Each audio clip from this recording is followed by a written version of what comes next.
Hello, everybody, and welcome back to another Nextlander podcast. Alex Navarro. Yes.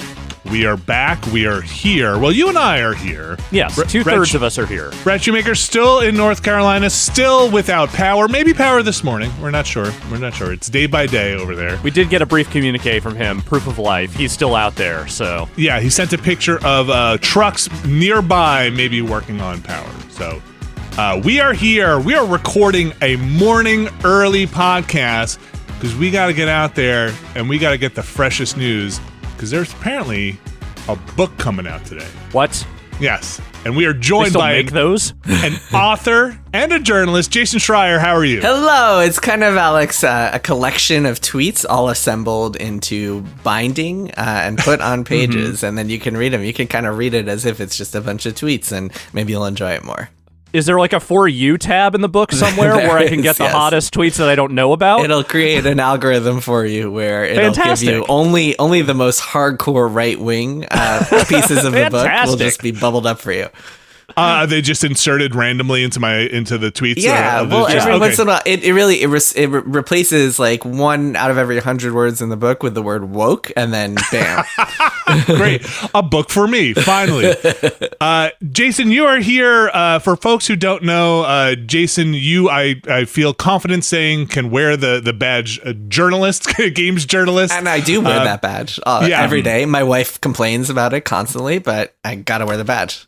You're always just like breathing on it and shining it, just be like, hey, check out my badge. It's like a police badge, except it just says journalist, except instead of a police symbol, it's like a fedora. So when you wade onto the internet, you're like, excuse me, a games journalist. Exactly. Actually. So you worked at Kotaku for a long while, and now you're over at Bloomberg, and you're also an author of books. This is your third This is my book? third book. Yes. This is a book called Play Nice, The Rise, Fall, and Future of Blizzard Entertainment. And it is out today, the day we are recording this. You guys got me first thing in the morning on launch day, which is very exciting. So have you just been like refreshing pages and looking at numbers? Is that how books? I don't know how books work. I can tell you, I can tell you all about it. If you want to do a deep dive into the publishing industry, it is wild. Sales are like lagged, so you don't really find out your sales until like the week after they hit.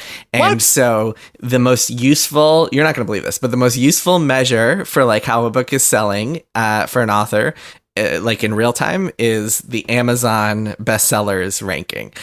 So what authors do if they want to know how they're selling on a given day is they'll go to their Amazon page and just like hit refresh over and over again. And here's the key. There are like all sorts of like weird quirks to this, because Amazon bestseller rankings, they also have like these very specific categories.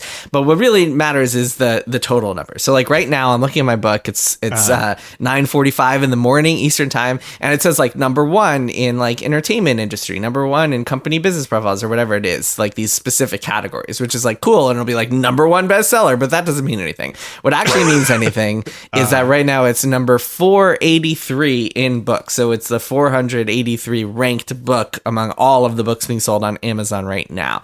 And so my hope is by the end of the day that I'll get to ideally sub 100, like top 100, but we'll see.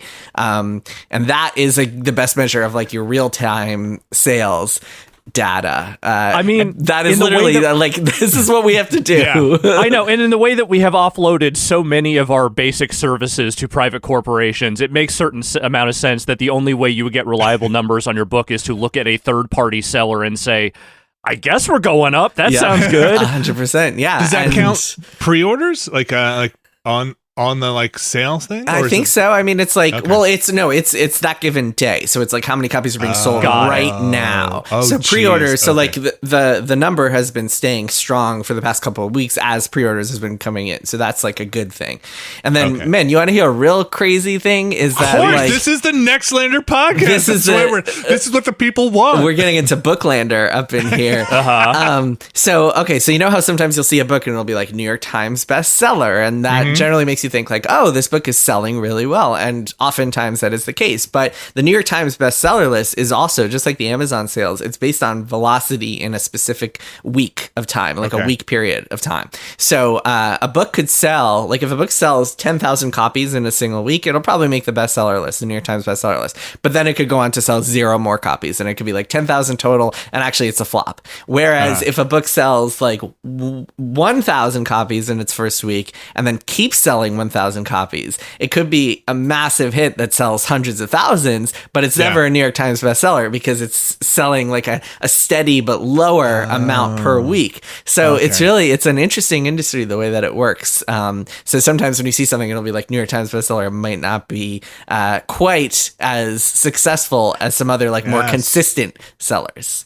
What you're saying is that book had a good week. Exactly. And that's really all it is. Exactly. That's every time you see New York Times bestseller, it means that book had a good week. And then sometimes you'll see, like, if you look at the list closely, you'll see this has been on the list for like 20 weeks or something. Then you know it's doing really well. Like if it's consistently on the list. But if it's just on the list once. So like to give you a personal example, my second book, Press Reset, was a New York Times bestseller. It made the list for a week.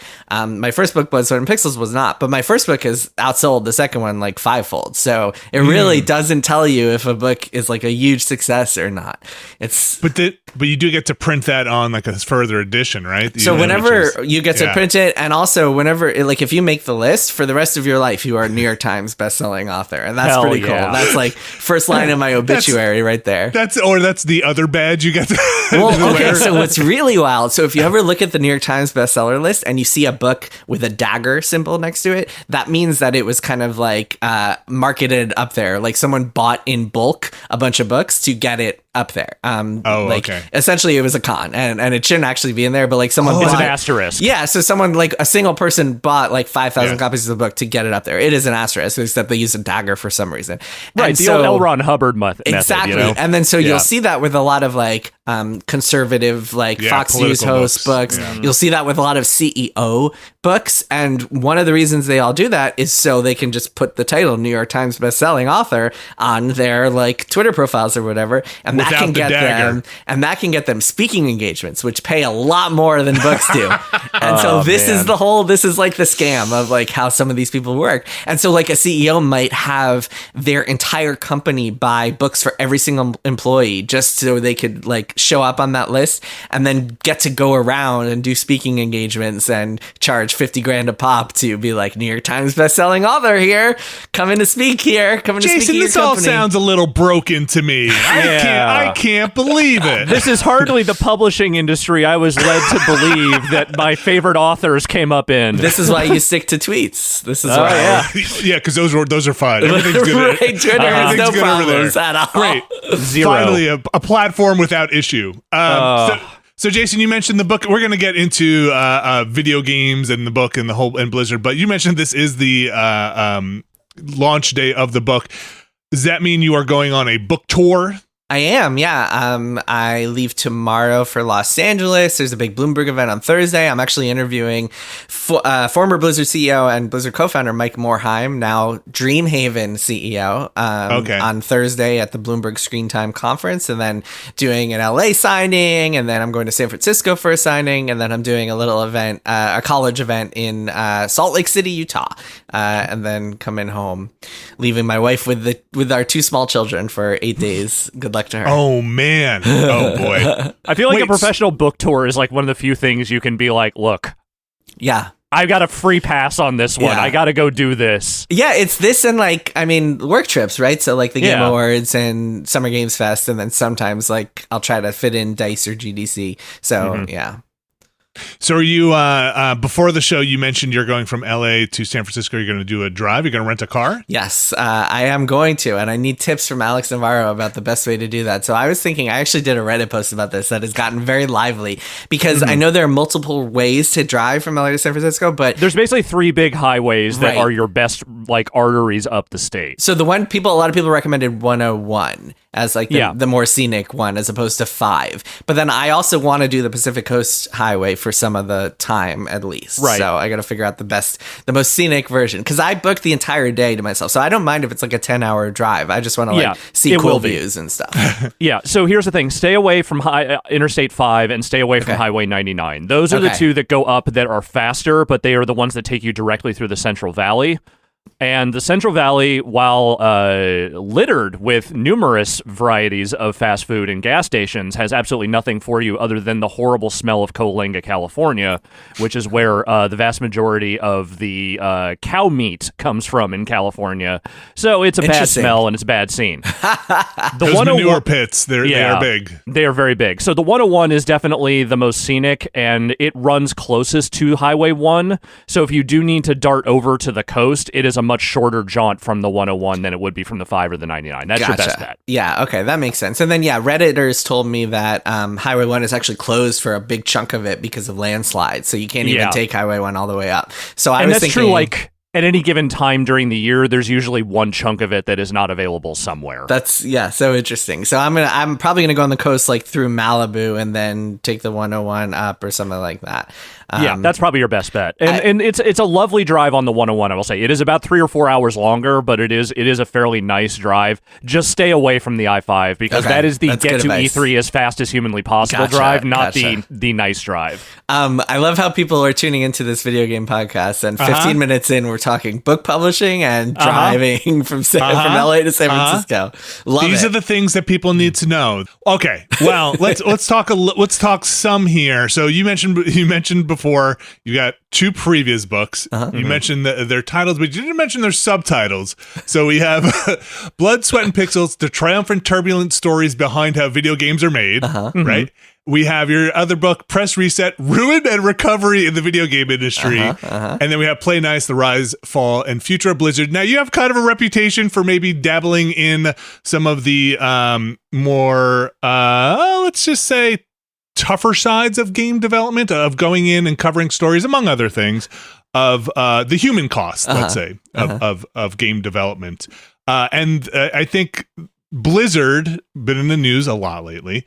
Obviously acquired by Microsoft, one of their bigger news stories, but they also had, state and federal cases against them? Or was it just state? Yeah, it was state and federal. Yeah, I mean, that was the whole controversy, is that the state and federal, I didn't get into this in the book, but the state and federal lawyers were also disagreeing among all of the other kind of craziness that was going on. Yeah, Vinny, I just want to point out, yes, there's some bleakness involved in all 3 of my books, but I actually think there's a lot of cool stuff and positive stories and human stories and kind of people overcoming adversity too. And I wish this book, man, the original version of this book ended on an optimistic note, and I filed that draft in about January of this year, and then as it was in the hands of my editor, news broke that Microsoft was laying off 1,900 people, including hundreds of Blizzard, and all of the people there who were like so optimistic and hopeful about these new corporate owners coming in came to the horrid realization that, oh yes, it's just another friggin' corporate parent, just like everybody else. And so I had to rewrite the ending accordingly. Well, so yeah, I don't want to say that it's you are just reporting on the tragedies of the game industry, but this industry is relatively young. There are still growing pains going on, and there is a lot of money in this industry now, which I think causes, again, I think reporting on the human toll of some of that is important because, correct me if I'm wrong, I suspect some of the publishers and developers you report on would rather not have some of these stories get out, but the workers and employees and the people inside probably appreciate having somebody tell their tale. Yeah, and for all 3 of these books, pretty much every interview I included or quote I included or person who I spotlighted had agreed to talk to me for the book.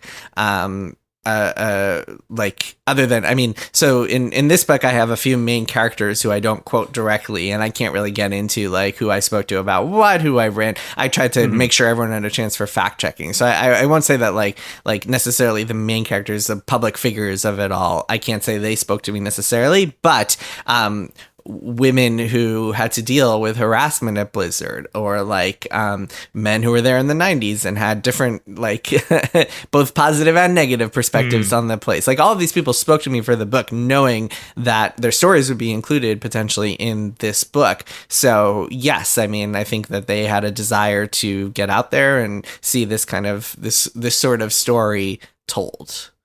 So what, in your previous two books, you're kind of covering a broad spectrum of different companies, different stories, different developers, but here you're hyper focusing on one, and to be fair, it is one of the biggest and most storied developers anywhere in video games, and I think their story definitely maps pretty heavily to a lot of the big events, especially of the last several years. And I'm going to go out on a limb and guess that is probably why you chose to focus on them for this particular book. That is a good guess. I mean, the reason that I wanted to focus on Blizzard is not just that like it maps to the entire video game industry, but because so many of the themes and stories I think will resonate with people even if they don't care about games. And it's why it's such a bugbear for me. Can I rant about publishing again? No, it's why. So Barnes and Noble, they like shove my books in the Minecraft strategy guide gulag, and so people can't actually find them if they're like into like nonfiction story, which is ridiculous. Like imagine if someone stuck like David Grann's The Wager into the like the section about how to sail or something like that. But anyway,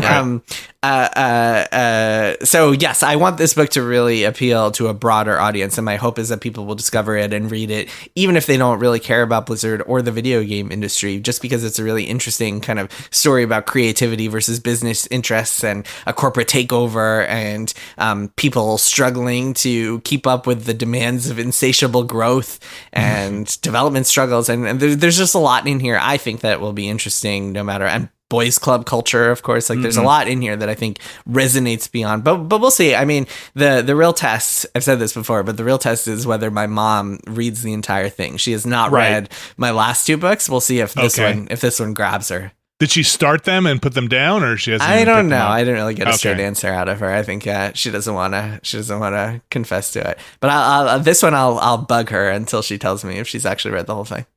Well, so it's an interesting narrative because you go from I mean you have a good arc in here, right? Like you do have a story of people that are starting in the games industry, kind of at near the birth of the games industry, pretty close to it, close enough, and going through the entire cycle of the gigantic boom of the games industry, and then monetization kind of at any cost. It almost seems like.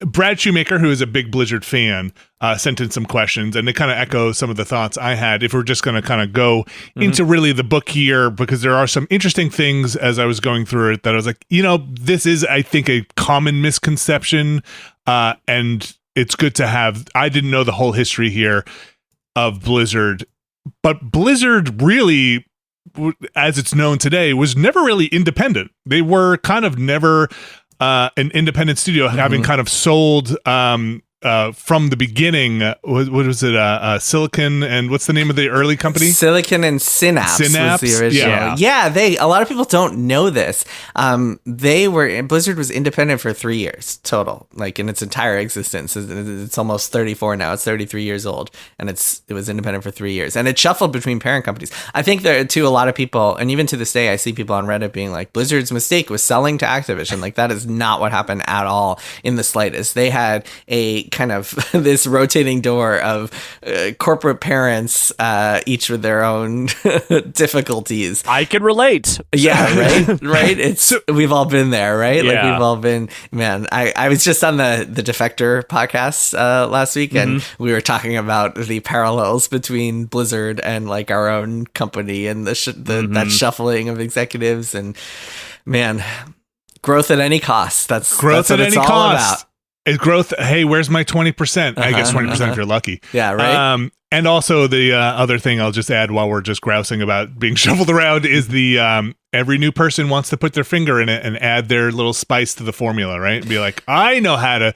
Okay, what are you guys doing here? I know how to fix it. I went to this great seminar, and I'm going to teach you everything I learned. You've been doing this for 20 years, but I have been here for 2, and I know how to fix it. You know what's funny? I mean, so the reason that people don't realize that Blizzard was always owned by a corporate parent is because Blizzard's executive layer was always really, really good at shielding the company from those kind of corporate pressures. And they were successfully able to do that until Bobby Kotick came around, which we can get to. But up until a certain point, at least, they were able to say, hey, you leave us alone, you give us time, you let us delay our games a couple of times, and we will deliver you hit after hit. And that's what they did. Like, they were extremely successful at that. And so there wasn't really too much reason for the big companies to interfere too much. And then also, they were part of corporate parents, either with their own sorts of struggles or that they were just a small part of. So Vivendi, which owned them for like 7 or 8 years, like maybe even longer.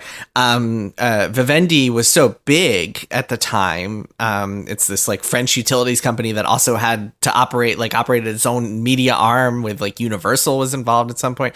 And it was so big that if Blizzard delayed a game, it didn't really matter to them. It wasn't affecting them materially. Whereas when Blizzard became part of Activision Blizzard, suddenly they're half of the title. Suddenly Mike Morhaime is speaking on earnings calls and justifying when they have to delay a game. And if they slip, it affects the share price. So the stakes change when they become part of Activision Blizzard. And really after World of Warcraft. This is a story about how a company was doing really, really well. Then it came out with a hit that became the biggest thing on the planet. And that saddled it with pressures and expectations and really changed the company in a lot of different ways. It's interesting because when I came into video games, Blizzard had already established itself as like sort of the, the beacon of quality and sort of the, hey, it's done when it's done. We'll cancel games that, that aren't hitting. Like, I started in 2003. Warcraft 3 had just come out. They brought StarCraft Ghost to our office at one point, and then it was never heard from again. And so I came in with this expected reputation sort of like dropped on me of like, no, it's a Blizzard game. If it comes out, it's because it's good. If it doesn't, it doesn't.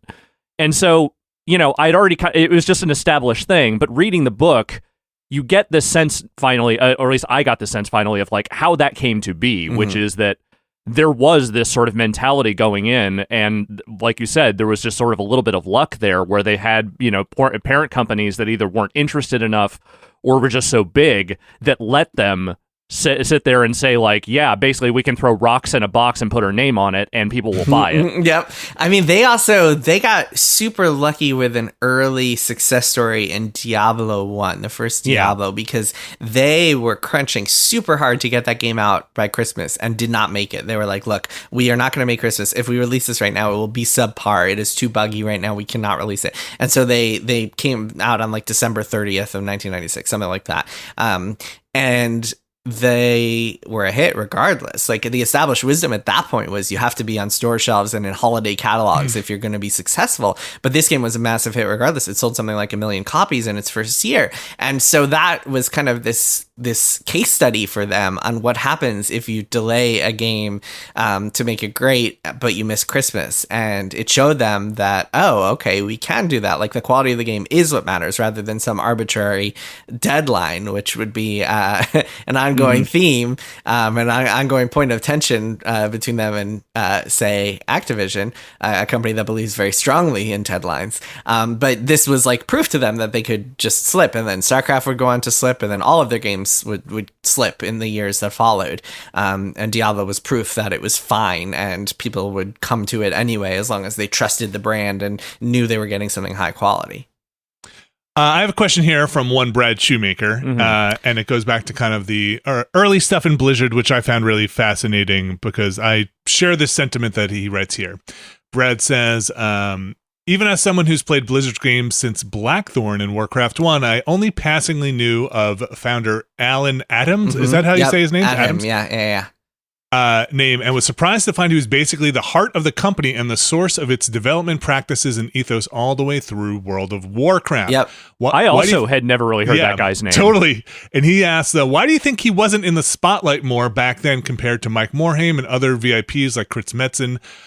Game designers were already becoming household names in the late 90s, well before he left Blizzard. It's a thing And I'd love to talk more about early Blizzard and their sale, their first sale. But is it just something that it was pre-World of Warcraft and pre-BlizzCon, and that's exactly it? Yeah, I think I actually disagree with that last part of either Brad's or your question, whoever put that part in, about them being well-known in the 90s, because I don't think anyone at Blizzard was really well-known except for Bill Roper, who was really the face of the company for the most of the late 90s and early 2000s. And he was like the PR guy. He would go up and be speaking for them, essentially, because they were very much like, we are Blizzard Entertainment. The first thing on top of the credits is designed by Blizzard Entertainment. We don't want to glamorize a single person. And that started to change after World of Warcraft and when BlizzCon started, because when BlizzCon started, Mike Morhaime would take the stage and people got to know him. And then Chris Metzen would come out and be like, Horde, Alliance, and do his whole thing. And like, that's when people at Blizzard started to turn into kind of rock stars for better and for worse. And that kind of like spawned some of the bad behavior that we would see or hear about much later. With Adham, spoilers, but he left the company at the beginning of 2004, just before World of Warcraft came out and just before BlizzCon started. So he was always, he was never there. And he came back 12 years later, spoilers again, but he comes back 12 years later. But at that point, like, he, again, isn't like becoming a public face of the company or anything like that. So he was never really like there for when Blizzard became like the empire that we knew of it, with an annual convention and celebrities who were taking the stage and doing interviews and making videos and stuff like that. He was always just kind of behind the scenes. But yes, that, I think, I'm glad that this book is able to give him his due, because he could be polarizing for sure. He had a bit of a temper. I mean, he could definitely rub some people the wrong way. But it was his idea to start Blizzard in the first place. He was the one who convinced Mike Morhaime to go along with him. He was essentially what you would call director of many of those early games. He was the guy who saw Diablo, that was pitched by David Brevik and the Condor people up north, and decided to bring them into the fold. He was the guy who oversaw like all of these games, and then his kind of design philosophies he would pass down to this other guy, Rob Pardo, who then became the kind of chief design officer and really led the charge on a lot of these games. So yes, I mean, everything that Blizzard is essentially came from Alan Adham. And there's a part that I think is really interesting in the book about his return much later, and how awkward it is for someone who essentially that part's kind of depressing. It is, right? It's wild. It's like he comes in and he's like, I mean, there are a lot of things that happen, but like he comes in and he's like, I'm the guy, I'm the founder. This is my company. Yeah, I'm Steve Jobs here, right? And everyone is looking at him who had been there for the last 12 years, and they're like, who the fuck are you? Like, what is going on here? And it's so interesting to see that. And I think he certainly regrets leaving for so long and not being there for Blizzard's kind of some of its peak glory days. But yeah, Alan Adham, I'm one of the things I'm glad this book is going to do is really like teach people that this guy, more than anyone, was kind of Blizzard in its early days and like founded this company essentially. You talk about the polarizing aspect of him and also just sort of like the general personalities that we're talking about here. I mean, I think it wasn't necessarily surprising to me because, I mean, knowing what we've known about the reporting that has come out of Blizzard and sort of like, you know, the legal issues and personnel issues they've had, you know, over the years, it does ultimately prove that this studio was kind of a boys' club. It was definitely a place where it, like a lot of other early game developers, it was a place where a lot of nerdy guys went to essentially, you know, spend 16 hours a day coding and then fuck around playing Super Nintendo, you know, in the background. Uh-huh. And the thing is, you don't really hear that kind of stuff about Blizzard or the last, you know, or like what it was like back then, because by the time I got there, like I said, into video games, it had become the giant that it was. So the idea of it being this weird, scrappy studio where a bunch of weird nerds were just kind of hanging out playing video games and making video games was, you know, not necessarily eye-opening, but it made sense, because when you start talking about all the issues they start running into culture-wise later on, you can kind of trace some of the stuff back to like, hey, it's like a lot of these other older studios where there just weren't a lot of rules, there weren't a lot of regulations, and that stuff eventually metastasized into something kind of problematic. Yeah, it's interesting. It's funny you say that because my original kind of vision for the book when I started, which was like early 2021, just before the release of my last book, I thought it was going to be mostly focused on modern times. But as I talked to more people who were there in the early days and heard more stories, it was like, first of all, it was super interesting to hear so many of these wild anecdotes about like hotel bans and strip clubs and fist fights and stuff like that. But second of all, I realized that it's impossible to really understand Blizzard and what led to both its business woes and its culture woes, and also its successes and triumphs, its business and culture success and triumphs, because despite this kind of like image of Blizzard as this den of sex pests or whatever, like a lot of people thought it was a really special place. A lot of women loved a lot of things about working at Blizzard. But I realized to be able to really understand that and help readers understand that, you really have to spend a lot of time on the early days and what it was like, because you can trace so many direct lines from that kind of 90s frat house style. I mean, I describe it as in the 90s, Blizzard is this frat house, and then when it moves to this new big campus in Irvine and it winds up growing after World of Warcraft, it evolves and hiring more women, it evolves into a full-on college campus. So from frat house to college campus is the kind of path there. And I think that it's really interesting to look at, and you can kind of see. I don't want to let the people in charge off the hook, because I think that like there were certainly mistakes made by the people at the top. There were certainly problems that they either like caused or at least allowed to happen. But you can also see, if when you are tracing the entire story from the early days, you can see how in some cases it was just people making the best decisions they could in the situation that they were in. And I'll give you a good example of this. Mike Morhaime, who was the co-founder and CEO of Blizzard for a very long time, something like 20 years. One of his biggest values, or one of the things he valued most, was tenure and experience, and he really did not want to lose people. Like he tried his absolute hardest to make sure that like if people were there and they were high level of the company, they were talented and veteran employees, that they would stick around, and he was really, really good at that. A lot of people stuck around, but there were a couple of problems that emerged from that. One is that it was really hard to get fired at Blizzard, even if you were known for being a jerk, or like seedy behavior surrounded you, or like people whispered about you or whatever. Like it was very difficult to get fired.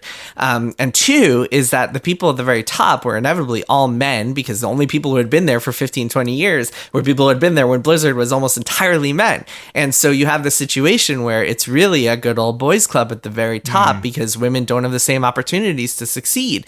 And that can be really tough and creates a lot of problems. Right. You get this like calcified structure up at the top. That right. Going back to the early stuff, because this is again, these are the parts that I feel the most. These are the parts I did not know, and feel like they set up things to come. You have Alan and Morhaime, and they're struggling. They're doing port work. It sounds like basically for Interplay a lot, right? And seemingly doing great work. Like everyone talks very highly about how reliable and how fast they were. It's just that they weren't making big money. But they get this get this offer to be bought out that starts at not a terrible offer, but then escalates into an offer you can't refuse. What happened there? Yeah, it's interesting. Okay, so this guy Bob Davidson, and I spoke to him. He's a fascinating dude. He's this bazillionaire. He and his wife Jan Davidson started this company called Davidson and Associates. That you probably don't know that name out there. Are you listening? But you probably do know some of the games they made, including Math Blaster, which those of us, like late millennials / early Gen Xers, like if you probably grew up with like those computers in the computer lab in your classroom with Oregon Trail, Math Blaster, like Treasure Mountain, and Davidson Associates is the company that made Math Blaster. Which how many people out there knew that the same company behind Warcraft was the company behind Math Blaster? Definitely, right? I certainly did not. No clue, right? It's so funny how like how much more knowledge there is about the video game industry now than there was back then. It's really interesting. Anyway, so Bob Davidson, he had they were called Silicon and Synapse at the time, but for simplicity, I'll call them Blizzard. He got Blizzard to do a port for him, and his producers were like super impressed with what they did. They not only were they bug free, they were early, they were ahead of schedule, which, I mean, Blizzard was ahead of schedule and something wild. And so he went down to meet them, and he left super impressed. He was like, oh, okay, these guys are a little broy, but it's okay. I was in a frat growing up, so I get it. And I like these guys. What else can they do for me? And then he came back to them and he was like, hey, I want to buy you guys. I want to figure out. Common wisdom at the time had been like, educational games and entertainment games cannot coexist, but he was like, I want to like buck that trend. I want to take you guys in and see if we can make it work. And at first, the offer was like $4 million. And Mike Morhaime and Alan Adham, they huddled with this guy, Brian Fargo, who ran Interplay, and owned 10% of the company. So it was like Alan, I think it was 60%, Morhaime owned 30%, and Fargo owned 10%. There's another guy, Frank Pierce, who has been kind of retconned as a Blizzard co-founder, but he was actually just an employee. He was there on the first day, so he's since been retconned for whatever reason as a co-founder, but he was not.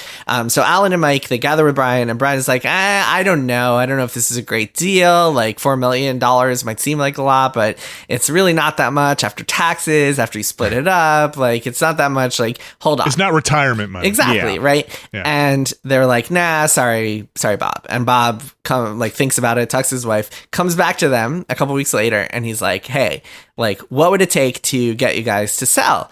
And they were like, well, we need complete autonomy. And he was like, I'll give you that, and I'll also give you $7.5 million, basically doubling the offer and complete autonomy. And so the guys huddle again, and it's Mike and Alan and Brian Fargo. And again, they're like, what should we do? And Brian Fargo is like, look, I don't really want you guys to sell because I want to keep working with you. Because part of this would be that they wouldn't keep working with Interplay because they would be owned by another company and they would publish games themselves.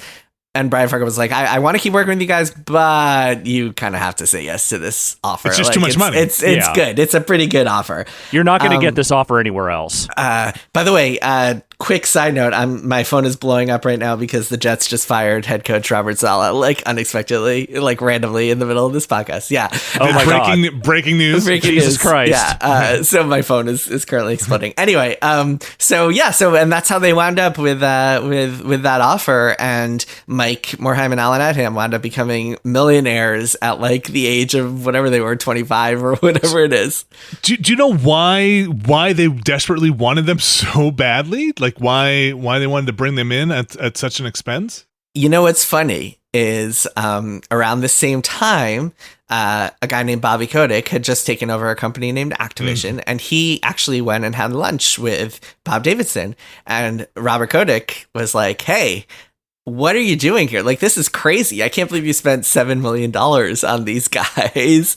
And of course, cut to many years later, and he would spend how much did Bobby billions of dollars. Well, the acquisition would be worth billions of dollars, or the merger between Activision and Blizzard would be worth a bit. But anyway, small world. Yeah, a small man. I asked Bob Davidson about this a little bit, and he was like, yeah, I think I just recognized that they were really, really good, and just that they were kind of coming up with their own ideas. They really wanted to make their own games, because something else that I haven't mentioned is that because of what you alluded to earlier, that they weren't making a ton of money from these ports that they were doing, their big vision was to self-publish their own games and to create something new. And so while this was going on, they had already started work on what would be Warcraft, months before these acquisition talks even started. So they had this game in the works that they were getting excited about, they thought could be pretty cool.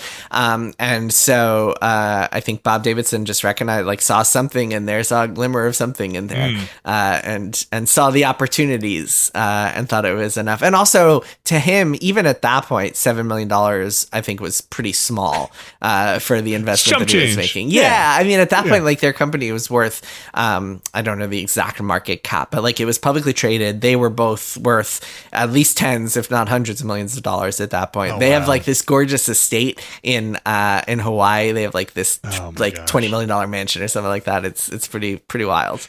That's that Math Blaster money. Yeah, man, Math Blaster money. Now we know. Yeah. So I feel like this was not revelatory, but you mention it briefly. You don't go too much into it in the book in the early stages here, but it does make them millionaires, the two of them, Morhaime and Adham. And which causes some problems, some resentment. Yeah, that's what I wanted to say. You mentioned it briefly. There's like some grumbling there about like, hey, what about us? And they're basically like, nah.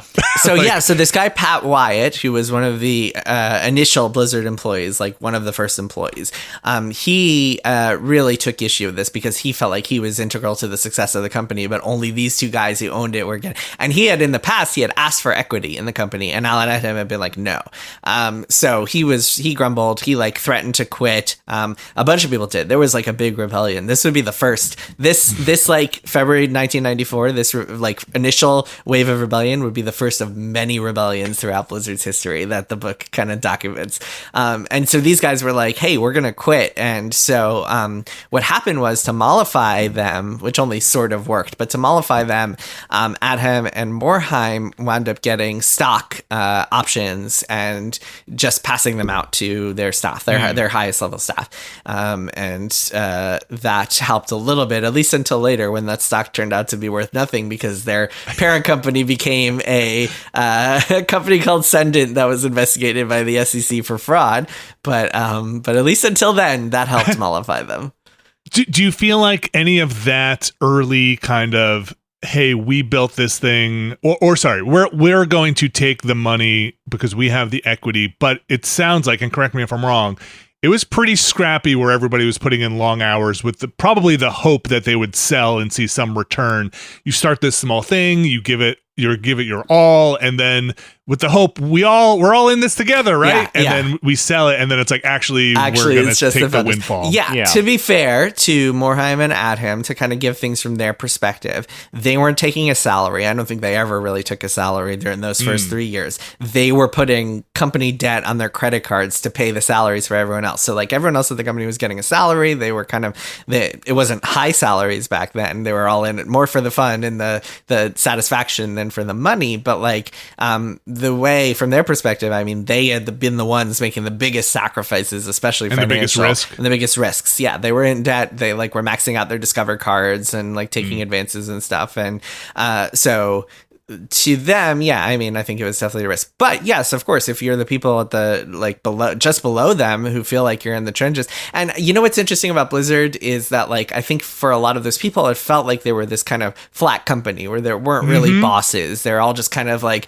living it up. They're all frat bros. They're all living it up together, right? Geeky frat bros, like Tri Delta and Revenge of the Nerds, like that kind of frat bros. And so for them to suddenly have this rude awakening of like, oh yeah, two people own this company and they are now millionaires and we are not, is really, that's a shock to the system.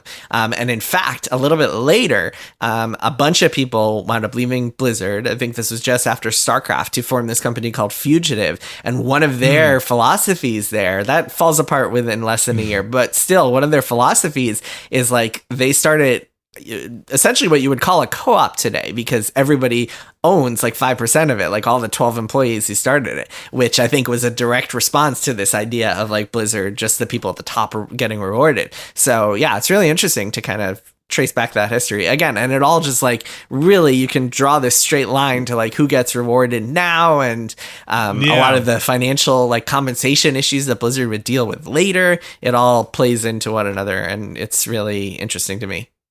It was a tone that is set because like we just said, and just to reiterate this was pretty early on in Blizzard's life cycle to have this kind of set the tone that, you know, hey, we are now millionaires, and for the next 30 years we will. This might calcify up here, right? Like we have this group of, I mean, they're millionaires, they're young millionaires now bouncing around to corporate handlers, right? And everybody who works for Blizzard, even though they're making great games, have bosses who have been there at the top who made a lot of money very early on, right? Yep. And you know what? Let's take a quick break and we'll be right back. This week's show is brought to you by Lexus Racing. That's right, Lexus Racing. We're big motorsport fans here at the Nextlander podcast, and while you may know Lexus best as a luxury car brand, they've also been out there in the world of motorsport since 2017.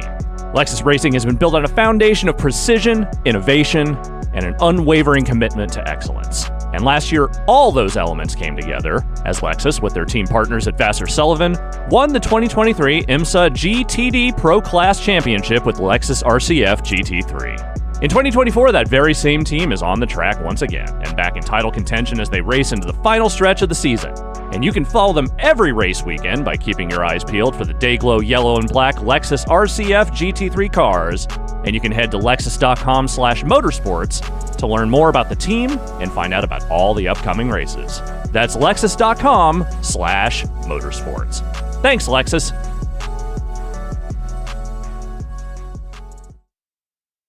Okay, we are back. We talked a little bit about the early stuff, or a decent amount about the early parts of Blizzard.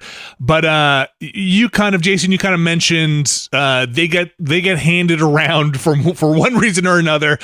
Wind up in Vivendi. People who've listened to this have heard us talk about Vivendi and going to Vivendi events and the whole Vivendi thing. But they want the Vivendi era. Oh yeah, the Vivendi era. But they're still putting out great games, and they're still putting out games that people have now expected. Alex, you mentioned this before, and Jason, I love that. I think it's a quote in your book about I want to be able to put out a box full of rocks and have people buy it. Yep. Which I feel like they got to. I feel like if it had the Blizzard name on it, everybody was perking up to buy it. Yeah, I think so. This idea of you would buy anything with the Blizzard brand on it. I think that's 100% true. And they earned it. It's not like they did it through conning people. Like they did it through releasing games that were so polished and so approachable and so deep yet easy to get into. It really, especially back then, they were really standing out in every way and in three different franchises. Like they created 3 franchises that most companies would kill for. It was remarkable. I like to compare them to Pixar, to the normies, to the non-gaming podcasts, especially. I'm like, this is essentially the Pixar video game. It's like no other company other than maybe Nintendo has done what Blizzard has done. Would you put, barring the storefront side, would you put Steam there? Or sorry, Valve there? You know what's funny about Valve is that Blizzard in an alternate history, I get into this in the book, there was a faction of people at Blizzard who wanted Battle.net, their PC platform, to be a store and sell other people's games. Yep. And it's wild to imagine an alternate reality where they had done that and become Steam before Steam even was. But then you see what happens with Valve. They give up on making games for years because they're just a storefront operator. Maybe, Vinny. I think that Half-Life, Portal, Counter-Strike. Yeah, they're definitely up there. Team Fortress. But a lot of those are just kind of one-time games as service as opposed to franchises. I don't think your average person, I think, would be much more likely to know Warcraft or Diablo than they would Portal or Half-Life. Those are not those are fantastic games, but I don't see them as these kind of mega franchises the way so many of Blizzard's games are. It's hard to imagine a Half-Life movie being that successful. Obviously the Warcraft movie, a Warcraft movie. But, hey, they made it at least. It's true. It got made, and it made a lot of money in China. So there's that. Right, and then you get to the whole Dota 2 and that weird. The MOBA that's stuff. Whole nother thing. Yep. But so I think really, not to fast forward too much, but the Activision Blizzard era, can you talk a little bit about, we don't need to talk about Bobby and Bobby's ascension and we know about Bobby and buying the kind of gutted you think remains you know there. about Bobby, but when you read the chapter, I think people who read the chapter titled just Bobby will learn a lot that they didn't know before about Bobby, including a story that I don't think you've gotten up to this in the book yet, Alex, so I'm very excited to reveal this to you. So I spoke to this guy named Dusty Welch, who was running the Guitar Hero franchise at Activision. And I remember Dusty. Okay, so he's in this, oh God, you're going to love this. So he's in this hotel room, and they're doing their franchise plan for Guitar Hero for the coming however many months or years. And he and his guy, his team, they put together, they show this plan, and Bobby looks at it with his execs, and he's like, okay, great. Good. And he's like, Dusty, look, this is really good, but I want to get to a Guitar Hero release every single quarter. And then I want to get to a Guitar Hero release every single month. And Dusty and the people there, their mouths are just like, what? They're like wide open. They're like, what is he? Is this guy serious? But that is who Bobby Kotick is. He is a guy who finds a franchise and, to use his own word, exploits it for everything that it possibly can until it's just like sucked all of its blood. All of its blood is sucked out, and it's just like a corpse on the ground with like little bite marks all over it. Here's the thing. I'm no longer a journalist or a professional critic, really. I'm just a guy with a microphone, so I no longer have to maintain any air of objectivity. I hate him. I hate him with every fiber of my being. So, okay, I think people who read this book, I don't know if it'll change people's minds about him as a person and as a leader, but I think it'll make people at least understand his perspective a little bit more. And certainly, I think it'll add some nuance to this idea of like the Activision versus Blizzard battle. Because when I came into the story, I had only heard like one side of the story. I had heard from Blizzard people like over the years, various bits and pieces of like, hey, Activision is taking over here. And I'll get to in a sec, I can get to like the whole story of how that happened and why that happened. But digging into it for the book and talking to people on the Activision side and trying to get as many perspectives as possible, you can see that Blizzard like played a big role in that too. And there was a reason that Activision felt compelled to get involved, and that Bobby would look over and say, hey, like this company is not delivering for various reasons. And one of those is just that like Bobby Kotick is a creature of capitalism. And I think how you feel about him might kind of reflect how you feel about capitalism in general and the hunt for growth, because Bobby Kotick would look over and see a company that was making hundreds of millions of dollars in profit every single year, but was on kind of like a spiky growth pattern. Yeah. So I think you describe it as a pendulum. It's a pendulum, right? It's going back and forth. It's like here we made $1 billion. Here we made 500 million. Here we made like 700 million, and it would keep going up and down, up and down, up and down.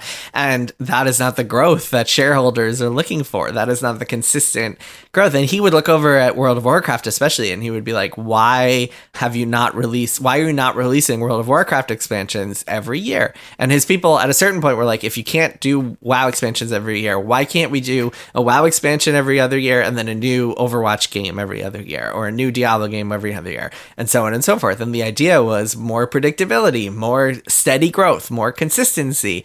And that is how Bobby Kotick, like him or hate him, love him or hate him, that is how Bobby Kotick built Activision from bankruptcy into one of the biggest video game publishers on the planet. I think you more than once, I can't remember if it's a quote or your words, basically say the Call of Duty-ification of like the franchise, right? Like basically, hey, how do we get on a release cadence that's at least annual, maybe if not faster? Yeah, and I think that like even at Blizzard, there was a desire to release World of Warcraft expansions more quickly. Like they weren't super happy with that cadence of every 2 years or so. So they shared that goal. It wasn't like it was just Bobby pushing for that. It's just they had such different ways of going about it. And Bobby, one of Bobby's biggest things, and this is another point where I think people might be not make assumptions about how someone like Bobby Kotick operates, where I think a lot of people would look at him and be like, oh, he just wants to come in and cut costs and force people to overwork and make people do more with less and all that stuff, which is not exactly the case. In fact, he came in and he wanted the World of Warcraft team to hire hundreds more people the way Call of Duty does. Call of Duty has become this factory with thousands of people working on the games, and that's how they're able to just put one out every single fall without fail. And he wanted Blizzard to take that model and use it for its own franchises, especially Warcraft and Overwatch. So yeah, okay. So we're in it now. So let's talk. So you have Bobby Kotick. Nobody calls him Robert. Has he always gone by Bobby? Because as far as I know, like he's rich enough to be Robert. Yeah, it's like Bobby. I feel like. Have you guys seen the show Billions? Have you guys seen Billions? I've seen a little of it. Yeah, I feel like Bobby Axelrod is definitely based on Bobby Kotick in some way or another. I think you might be right. The thing to know about Bobby is that he never got into the video game industry because he cared about video games. He got into it because he cared about making money and he wanted to be an entrepreneur. He wanted to be a CEO. He happened to have this run-in with this guy named Steve Wynn, who is a casino magnate when he was very young, and Steve Wynn like took him under his wing and became Bobby's mentor and his Sherpa, and like opened him up to capital and all sorts of stuff that allowed Bobby to become this entrepreneur. And Bobby seized the opportunity in Activision, which was going by a different name at the time and was really struggling because of, here, you guys as appreciators of video game history will appreciate this little tidbit, which is that Activision was renamed Mediagenic, and it was on its own sort of little turnaround following the 1984 video game crash, and it was able to bounce back a little bit, and then it got sued by a company called Magnavox, right. and a guy named Ralph Baer, who rest in peace. Now we think of him as the father of video game consoles because he made the first one, the Odyssey, but he also was this notorious patent troll back in the day, and Magnavox would go around suing everybody, including Nintendo, and there's a whole rabbit hole there that I won't get into all the details there, but he sued Mediagenic/Activision, and they lost this case. Magnavox won every one of its cases, which was remarkable. And they lost this case, and so they were in this pickle where they owed a lot of money and couldn't afford to pay it. And so Bobby saw that as an opportunity and came in and took it over and then rebuilt it all. He laid off most of the staff. He moved the company from San Francisco to Los Angeles, to Santa Monica, and he essentially started building it and coming out with hits and did a really good job of kind of leading it out of that like bankruptcy period. So you do have this story where he goes in, and I forget to whom he's talking. Is it the other shareholders where they're like nah, and he leaves? He says like, was it good luck with your? So this is how he tells it. I have not corroborated this story. This is Bobby's version of the story. Mafioso, well, it's like the made for Hollywood version of the story, and then I'll tell you. So Bobby's version of the story is so when he inherits Mediagenic Activision, he takes over it and kind of like a hostile takeover. It still has this problem of all these legal bills. It owes something like $6 million to this company called Philips, that is the owner of Magnavox, that has sued Mediagenic Activision. So Bobby goes into this room full of lawyers from Philips, and he's like, look, I want you guys to trade this debt for equity. Essentially, if you convert this debt into equity in my company, you can have this $6 million in equity, and then you will benefit as we succeed, as we thrive. And they were like, no, why would we do that? And he's like, okay, good luck. And he takes off his like CEO badge and key card and sticks it on the table and says, company's all yours, bye. And then the way he tells it is that they called him like 30 minutes later and were like, okay, we'll do the conversion. So this guy, Bruce Davis, who used to own Mediagenic and was kind of he was the CEO of Mediagenic before Bobby did this hostile takeover and took over. He doesn't really believe that. He thinks it was Steve Wynn's connections that like got Philips to agree to that. Feels very believable. Yeah, but that's Bobby's version is the kind of made for Hollywood cowboy version. Yeah. Bobby likes to make himself seem like he's a little bit more of a hard-edged businessman than maybe he actually is. But he also is. And I have another great story, which is this guy who worked on MechWarrior and then like went off to start his own company, which was called Pandemic, which I'm sure you guys have heard of way back in the day. Yeah. And so he was really happy because Activision was actually treated its employees really well at the time and was like willing to just encourage and work with these people who were going to start new companies. And it would be like, well, we'll publish your games, we'll give you staff and equipment, and we'll really hook you up if you want to go and start a new company. And so the guys who started Pandemic, they were really excited about it. They were ready to go. And then at the last possible minute, Bobby goes to them and he's like, actually, you know what? I would like some equity in your company and I want to buy 5% of your company for $100,000. And they were like, this is a little bit last minute. Like, what the hell? But that's how he rolls. Bobby likes to do. He is definitely a cutthroat negotiator. I'll say that much. And so, he does rebuild Activision and makes no one denies that. Yeah. And so he winds up, can you talk about how he gets involved? It sounds like he's in the book, he's talking to Morhaime and they have this meeting and like Morhaime is kind of charmed by Bobby, or at least Bobby's saying the right things to him so that Morhaime goes back and is like, is that kind of painting it? Yeah, I know it's reducing it, but is that painting it in the right way? So the context here is that at this point, this is 2007-ish. Blizzard had been owned by Vivendi for years now, and Vivendi has been in the news every day about how turbulent it is. It's in billions of dollars in debt. Its CEO at one point was like investigated for misappropriating funds. There are rumors all the time that it wants to sell its video game division. Blizzard is even like talking to the New York Times, and they're like, we're just waiting. We don't know what's going on here. Like it's really unstable. It's a really bad situation for them to be in. And then this opportunity emerges for Vivendi Games to merge with Activision. And this is when Mike and Bobby meet, and they rent out this private room in a Morton Steakhouse because they don't want to be seen by anyone. So they like wind up in this big private room, but it's so humongous that it's just like the two of them sitting at this tiny table in like a room that is meant for hundreds of people. And so over that dinner, Mike is charmed by Bobby, and Bobby says all the right things. He talks about like how he values Blizzard's independence and World of Warcraft and really wants to allow them to keep doing what they're doing. And also Mike Morhaime, I think, sees in Activision, he sees a couple of opportunities. One is that Activision has dominated the console space while Blizzard has dominated the PC space, and so they seem like good complements. Another is that he sees Activision as a company that understands gaming and makes games and knows their world, as opposed to Vivendi, which like understands French utilities, right? So that is a boon for them. And Bobby is extremely charismatic and charming. I think even the people who hate him most will have to begrudgingly admit that he is charming and is the ultimate schmoozer, as he likes it. There was just this article a couple months ago about David Zaslav, and it happened to mention that like David Zaslav and Bobby Kotick and like Jeffrey Katzenberg and a couple other people call themselves the schmoozers. They're all this friend group that calls themselves the schmoozers. Boy. Anyway, I don't like that. That's Bobby.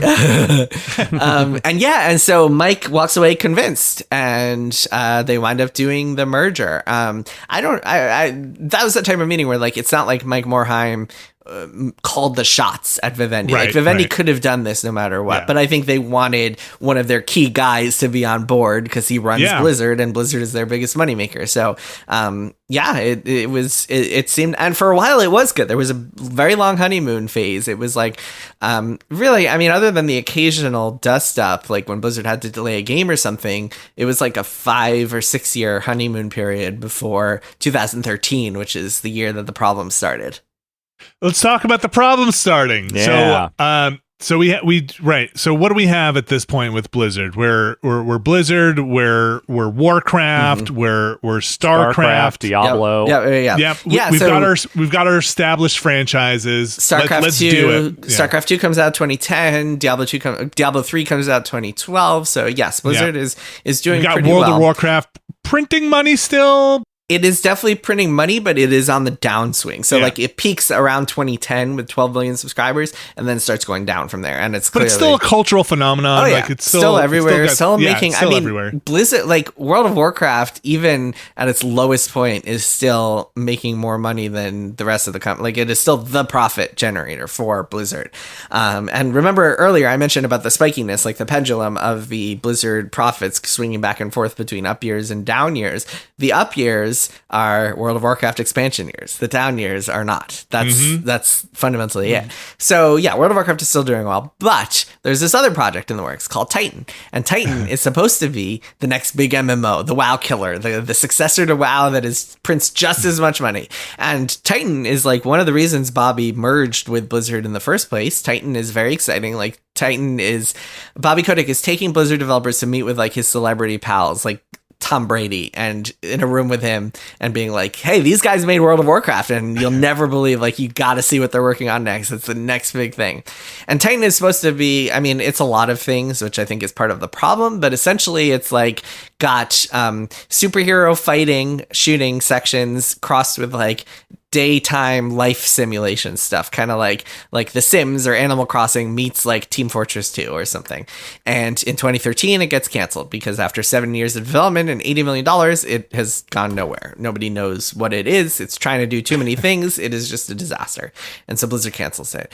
Do you remember where you were at this point? Because you're working for Kotaku at this point, I was right? at Kotaku. Well, so it's interesting. So when it was canceled, it was not made public. And it was only like a year and a half later when Polygon reports that Blizzard just canceled Titan, because like Blizzard goes to Polygon and they say we're canceled Titan, because they were doing like a press tour ahead of that BlizzCon when they were going to announce Overwatch. So they had to announce that Titan was canceled before they could announce Overwatch.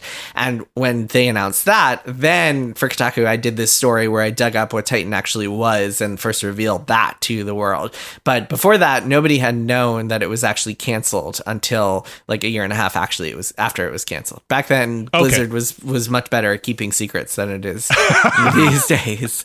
Sorry, to go back to, so they internally they're canceling. Yeah, so they cancel it. And something else that happens around the same time that is also pivotal is that Bobby manages to, so when he merged, when Vivendi Games and Activision merged, Vivendi actually had a controlling interest in the resulting company. So he essentially like lost control of his company. And in 2013, he like finagles this whole deal. I get into the details in the book, but basically he buys back independence of Activision Blizzard and gets very, very rich in the process. And so he always does. Yeah, of course he does. And so those two things, the failure of Titan and then Bobby having this newfound independence, combined to create a situation where Bobby is looking over at Blizzard and is like, hey, we need to get some adults in the room here. Because the thing about Titan is not just the amount of money they spend on it, it's also the opportunity cost. Because remember, Bobby wants more people working on World of Warcraft. So for him, it's like, I can't believe you guys had all these people working on this thing that went nowhere when those people could have been making WoW expansions more quickly. Like that is fundamentally one of the bigger problems there. Because $80 million, even back then, $80 million wasn't a huge amount. It was a substantial amount, but it wasn't like some of the budgets that we've seen over the years.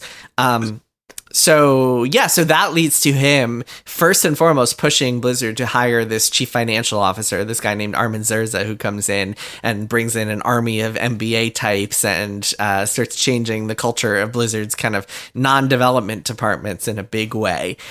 Later, that would start to really trickle out into the development sections also and lead to a lot of problems. But yeah, this is kind of the beginning of two pressure points. One is kind of on the boardroom level, which is Bobby and his lieutenants pressuring Mike Morhaime and his lieutenants, Paul Sams and the likes. And then the other is internally, which is this guy Armin Zerza taking over the finance department within Blizzard. He eventually goes from CFO to COO, Chief Operating Officer, and takes even more power. So internally, Armin is kind of like bringing a lot more of that Activision-y culture. And so Armin Zerza, here is this fascinating dude, thick Austrian accent, has, before Blizzard, he has spent 20 years at Procter & Gamble, the company that makes like Dove soap and kind of everything. Huggies diapers. Like, yep. Yeah. So he's like a consumer goods guy. So he knows how to ship diapers, and he brings that experience to Blizzard, and he'll be like in meetings being like, why couldn't we do this the way that I ship diapers in Brazil or whatever? And so that's a very, very big cultural clash between the kind of the artistes of Blizzard who want to just like spend years iterating on their games. And at this point in Blizzard's history, by the way, like that has also been kind of weaponized. That like when it's ready philosophy has been weaponized a little bit, and now games are taking much, much longer than they were even back in the day. And that clash between that and then the kind of we ship diapers every year mentality, well, that's a recipe for disaster. So just kind of in context, where do you remember where id is at this point? Are they still independent, or are they bought at this point? Let me think. Because they also had a it's ready when it's ready. Yeah, I think id is a different kind of company because id lost its founders pretty early on, like in the early 2000s, if I remember it correctly. They were bought by ZeniMax in 2009, so later. But I think they were they lost a lot of their early founders way before they started becoming more corporate. So they were a different kind of company already, like in 96, 97, 98. I don't remember exactly when Carmack left, but Romero left in 96. So yeah, they didn't have their founders or like their kind of key staff around for that long. But they were also doing the kind of like, hey, it's an id game. You get it when you get it, right? Like, when you get it, you're gonna buy this box of rocks because it's an id game. Yep. Kind of, I feel like until gosh, what is their game? What is the Mega Textures game? The one that was in the desert. Rage, yes. I feel like Rage was definitely a moment of clarity of like, oh, yeah, okay, yeah. But like, you know, they were up there in like the super group, right? Like, you know, Blizzard, they were a Valve. big deal in the way that, you know, like very few companies of this era still were. Yeah. Well, they were heavyweights, right? You get hit with a big punch every 6 years or 7 years. Yeah, although they never had their World of Warcraft, which I think is a key difference. I'm both good and bad ways, because like the key difference between id and Blizzard is that Blizzard, once it came out World of Warcraft, Blizzard went from a company of like a few hundred people the way id was to a company of thousands of people. Like they had 3,000 people by 2008, 2009 or something. They had a campus. Like id never had that. Id was like more of a traditional company for a long time, whereas Blizzard was like a multinational empire. You don't have to support, you know, everything in the off years, right, in the downtime, right? Right. Blizzard had its own customer service department, its own cinematics department. Like it had departments and still has departments that like are not, no other game company does. Moving off of Titan, there's an interesting part in the book that actually sounds like, I forget what the chapter is called, but it's like the turnaround, right? Like you pick up the pieces of Titan, yep, and out of that rubble comes Overwatch. And it's this kind of like feel good part of the book where you're just like, hey, I forget who goes on. It's Morheim and a couple of other people go back in there. Yeah, Jeff Kaplan is the director of that game. He was like one of the co-lead designers on Titan. He was responsible for the shooting part of Titan, and so like the idea is we're going to take what worked there and make our own kind of Team Fortress 2 thing. And it's interesting. It's kind of like that and Hearthstone are kind of little microcosms within the Blizzard story of these kind of like small focused teams that are still able to make hits, despite in both cases almost getting canceled, like in favor of moving everybody onto WoW, and are like much smaller parts of the company compared to everybody else. In a Hearthstone case, it was 15 people. In Overwatch's case, I think it was less than 60 people on that game. So these are really, it's almost remarkable that they actually happened, because so often that doesn't happen. So often it's like, why are you bothering with this little incubation project when you could be working on our moneymaker, WoW, and helping us make more profits with that? And that's why I mentioned earlier that this is a story about a company having this one mega hit and then transforming completely, because what kind of happens there is if you have something that astronomical, it makes everything else seem kind of pointless, and it just sucks up attention. And this happened countless times at Blizzard, that World of Warcraft just kind of demanded people and needed to, the machine needed to be fed. And then the other thing that happens with World of Warcraft is that it's like, it's not just a mega hit, it's a mega hit that lasts forever. Like right now, next month is World of Warcraft's 20th anniversary. Like think about that. World of Warcraft has been around for 20 years. Happy birthday. Happy birthday, and World again, of Warcraft. It's not that way by accident. You know, it's not a thing that it's just like they stumbled upon, you know, the fucking, you know, they hit the gold vein accidentally. It's like, that's a MMO that got me to play it. Like that it takes a lot of work to do something like that and get me interested. And that is still to this day the only MMO I've spent like dozens and dozens of hours in, which is not that much compared to, I'm sure, a lot of other people. But because the alchemy is really, the alchemy is amazing, and it's so approachable in a way that just other MMOs, I mean, some of the ones that came after got close, but I think they had a formula, and it hit super well. And it became this living game that just sucked up everything else. And then what happened with future Blizzard games, so both Hearthstone and Overwatch, so you have small teams, they incubate a hit, it's like this lightning in a bottle thing, and they remarkably managed to create something that goes on to make billions of dollars in both cases. But in both cases, then they had to keep working on it because it became a live service game. And so like after World of Warcraft, Blizzard essentially became, slowly but surely became a live service game company as opposed to a box product company. And that, of course, again, fundamentally changed the nature of the company to the point where it was no longer like the company that had just released StarCraft 2 or StarCraft and Diablo 2 and Diablo 2 expansion and like kept releasing hits year after year. It was just like a big games that just last forever. Yeah, it's like they go from being like these heavyweight haymaker boxers to these endurance boxers, right? Where you now have to keep it up and keep the stamina up forever instead of just a knockout blow, like one punch, you know. Just to kind of fast forward a bit, because there is a decent amount of Blizzard stuff to go. I had forgotten about Overwatch League, and I did not realize that it wasn't even that long ago. I know internally, I remember like doing podcasts about this, being like, "Oh my gosh, what are they doing?" But I didn't realize until reading it that internally, Bobby was just he was lit up about Overwatch, and like, you know, like kind of like you said before, showing all his friends, being like, you know, this, holy cow, what did you say? What is it in the book? You say 20 million per franchise? Oh, yeah. Okay, so yeah, God. So the way this starts is that like the Blizzard esports people, it was always kind of this grassroots, like smaller, like part of the org. And in fact, Bobby was always like, why are you doing this little esports thing?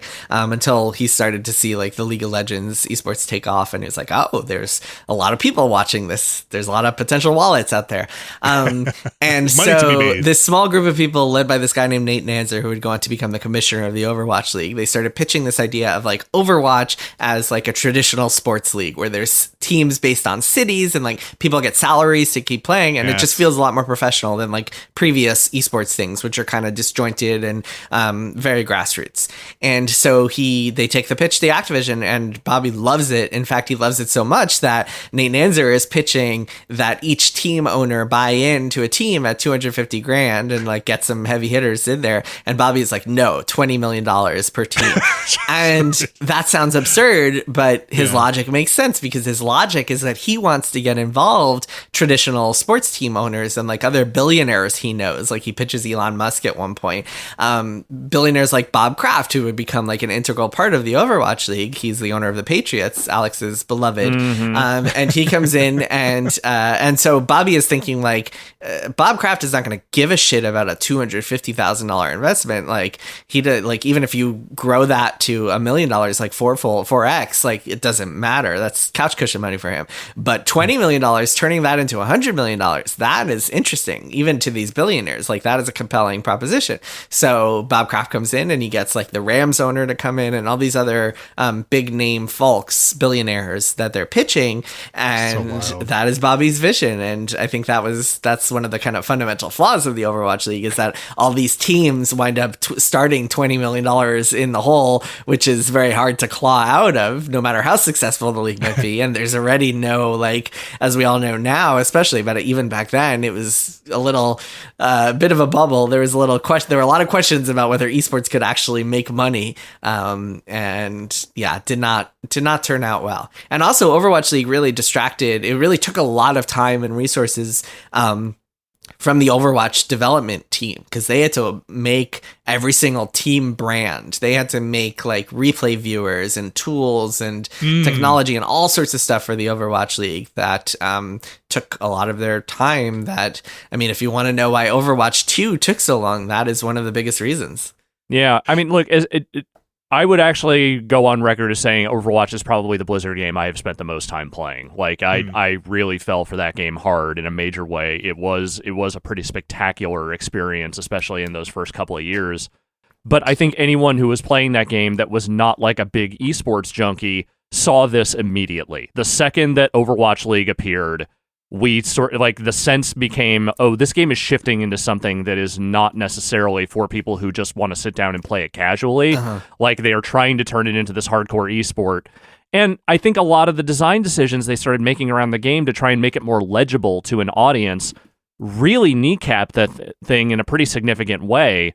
To the point where even I, someone who played literally hundreds of hours of this game, would sit there and watch Overwatch League and be like, I barely understand what is going on screen. That is the like original sin of Overwatch League, is that, and you know what's interesting about Bobby is I think he like, I mean, he doesn't play a lot of games. Let's admit that. Like he's not, for fun, he's not going home and playing Overwatch. And I think someone who's in that position, if they really knew games a little bit better and weren't quite as blinded by like the hype around something like this, they might realize that like, hey, this isn't actually fun to watch. Like there's something something wrong here. You can't understand it. It's not like watching football where even to someone who doesn't even know what a first down is, like you can watch someone make this, like Odell Beckham Jr. make this one-handed grab, and it's incredible to watch. There's nothing like that in Overwatch. Like you don't understand, like if like, oh my god, it's a pentakill, like what the fuck, like that doesn't mean anything to me, right?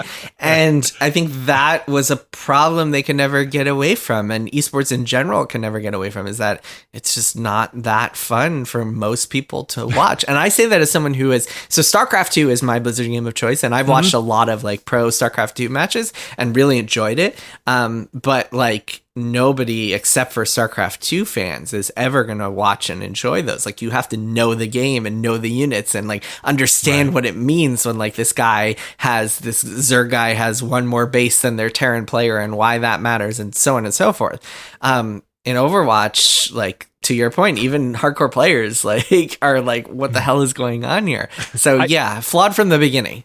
I think there was maybe a version of that could have existed and become successful if they had been more willing to grow that audience organically. Like everything about Overwatch League to me read as, we need this thing to walk in as big as the game is, as many people as already playing. It needs to feel gigantic from the start. Yeah. And every decision they made was in service of that. And I think that's ultimately what kind of screwed them, is that they walked in with this swagger and a presumed confidence of, you're just going to get it because look how big it is. Right. And that's big. not enough. Man, Bobby doesn't go small. And it's just this is big and we say it is big, so therefore it is going to be big. It's the NFL mentality of we're big, right, that's all you need to know. We're inevitable. But if the NFL is like a compelling product, at least. The one thing I'll say here is that we don't know what would have happened if a worldwide pandemic hadn't been struck in the middle of the Overwatch League, just as they were planning to do, like launch this like city-based arena thing. Like for all we know, I mean, it could have been a disaster. Like city-based like nobody could have gone, like it could have been that nobody showed up to all these like city arenas and watching the teams play and stuff,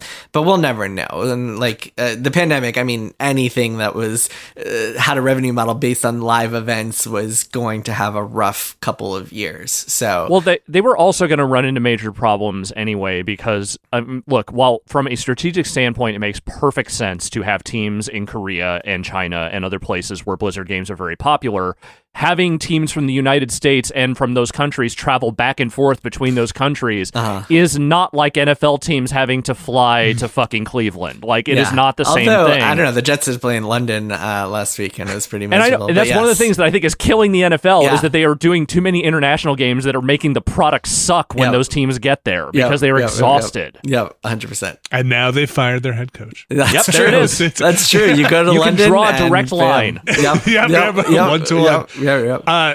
So the other interesting thing that's happening, backing up a little bit, kind of at the early start of Overwatch, is mobile, right? Is kind of becoming a huge marketplace, right? And you kind of write in your book that originally Bobby is like, not super hot on mobile, right? Yeah, and he says in an earnings call at one point, like, we don't think it's part of our strategy. This is me paraphrasing, but yeah. And so then as things obviously progress and mobile becomes a bigger thing, we have Diablo Immortal kind of comes in there. And now we're kind of getting, I feel like, into some pretty recent history here with the Diablo Immortal announcement at BlizzCon and that kind of like... Yeah, the first of like the PR disasters, the first of the rakes that stepped on, and really kind of the funniest one, or at least the most benign one. It's like, if you think about it, it's they made the grievous sin of announcing a mobile game, and you can understand why people were pissed, because like at the time there hadn't been a new Diablo game in 6 years, and people were like, where is Diablo 4? Like, what's taking so long? What's going on with this? Blizzard absolutely refused to say, we are also making Diablo 4. Don't worry about it. Instead, they were just like, wink, wink, we're not done in the Diablo universe yet. And nobody got it or loved it. And Diablo Immortal was just like it was this time, I guess we're still on the era of like people not trusting mobile games because of all the manipulative and exploitative microtransactions. And so, yeah, it was just a bad look for them. And I thought it was fascinating in the book because you do go into the part where, like, behind the scenes, they kind of know. Oh, yeah. They kind of know this is not going to go over well, which... Or at least a lot of people think it's not going to go over well. And then some people think, like, oh, I love mobile games. Why wouldn't people love this? But you even have, like, you know, I think you kind of explore, like, hey, we should have a contingency plan, right? Like, and you kind of go into them winking and nodding at, like, where's Diablo still being worked on? Yep. And they come up with this video where Alan Adham actually is talking about, like, hey, we still got things in the works, don't worry, hint hint, but never actually play it. Instead they do this blog post, but the blog post does not assuage people. Like, people are not satisfied with what comes out. Let's take another quick break here, because then we're about to go hit into the biggest rake, and the kind of them really, you know, all the stuff that winds up happening, federal, state, and culturally, and then Microsoft. So let's take another break here. We'll not wrap up, but we'll get to some of the closing stuff on Blizzard here in just a sec. So stick around, everybody. This week's show is brought to you by ExpressVPN. Alex Navarro. ExpressVPN, you know the drill here. They've got a couple of intros here. They want us to pick one. I'm going to go with coffee shop. Okay. Going online without ExpressVPN is like having your laptop unattended at the coffee shop while you run to the bathroom. Most of the time, you're probably fine. But what if one day you come out of the bathroom and your laptop is gone? I will add to that. The scarier thing is, what if you come out of the bathroom, you have no idea somebody's been on your laptop? It's every remote worker's worst nightmare. If your laptop's gone, it's like not having ExpressVPN. Why is that? Well, ExpressVPN gets you an encrypted network connection anywhere you use that public Wi-Fi, hotels, cafes, airports. I use it all the time when I'm traveling, when I'm on a public Wi-Fi. ExpressVPN, bam, secure connection over to their server, and then their server goes out and finds the thing that you were going to do on your own. You know when you need a VPN. I sure do. It's part of your toolkit. You keep it in your pocket for when you're doing the stuff that you are not too thrilled about other people seeing or getting on there, especially on those public Wi-Fis.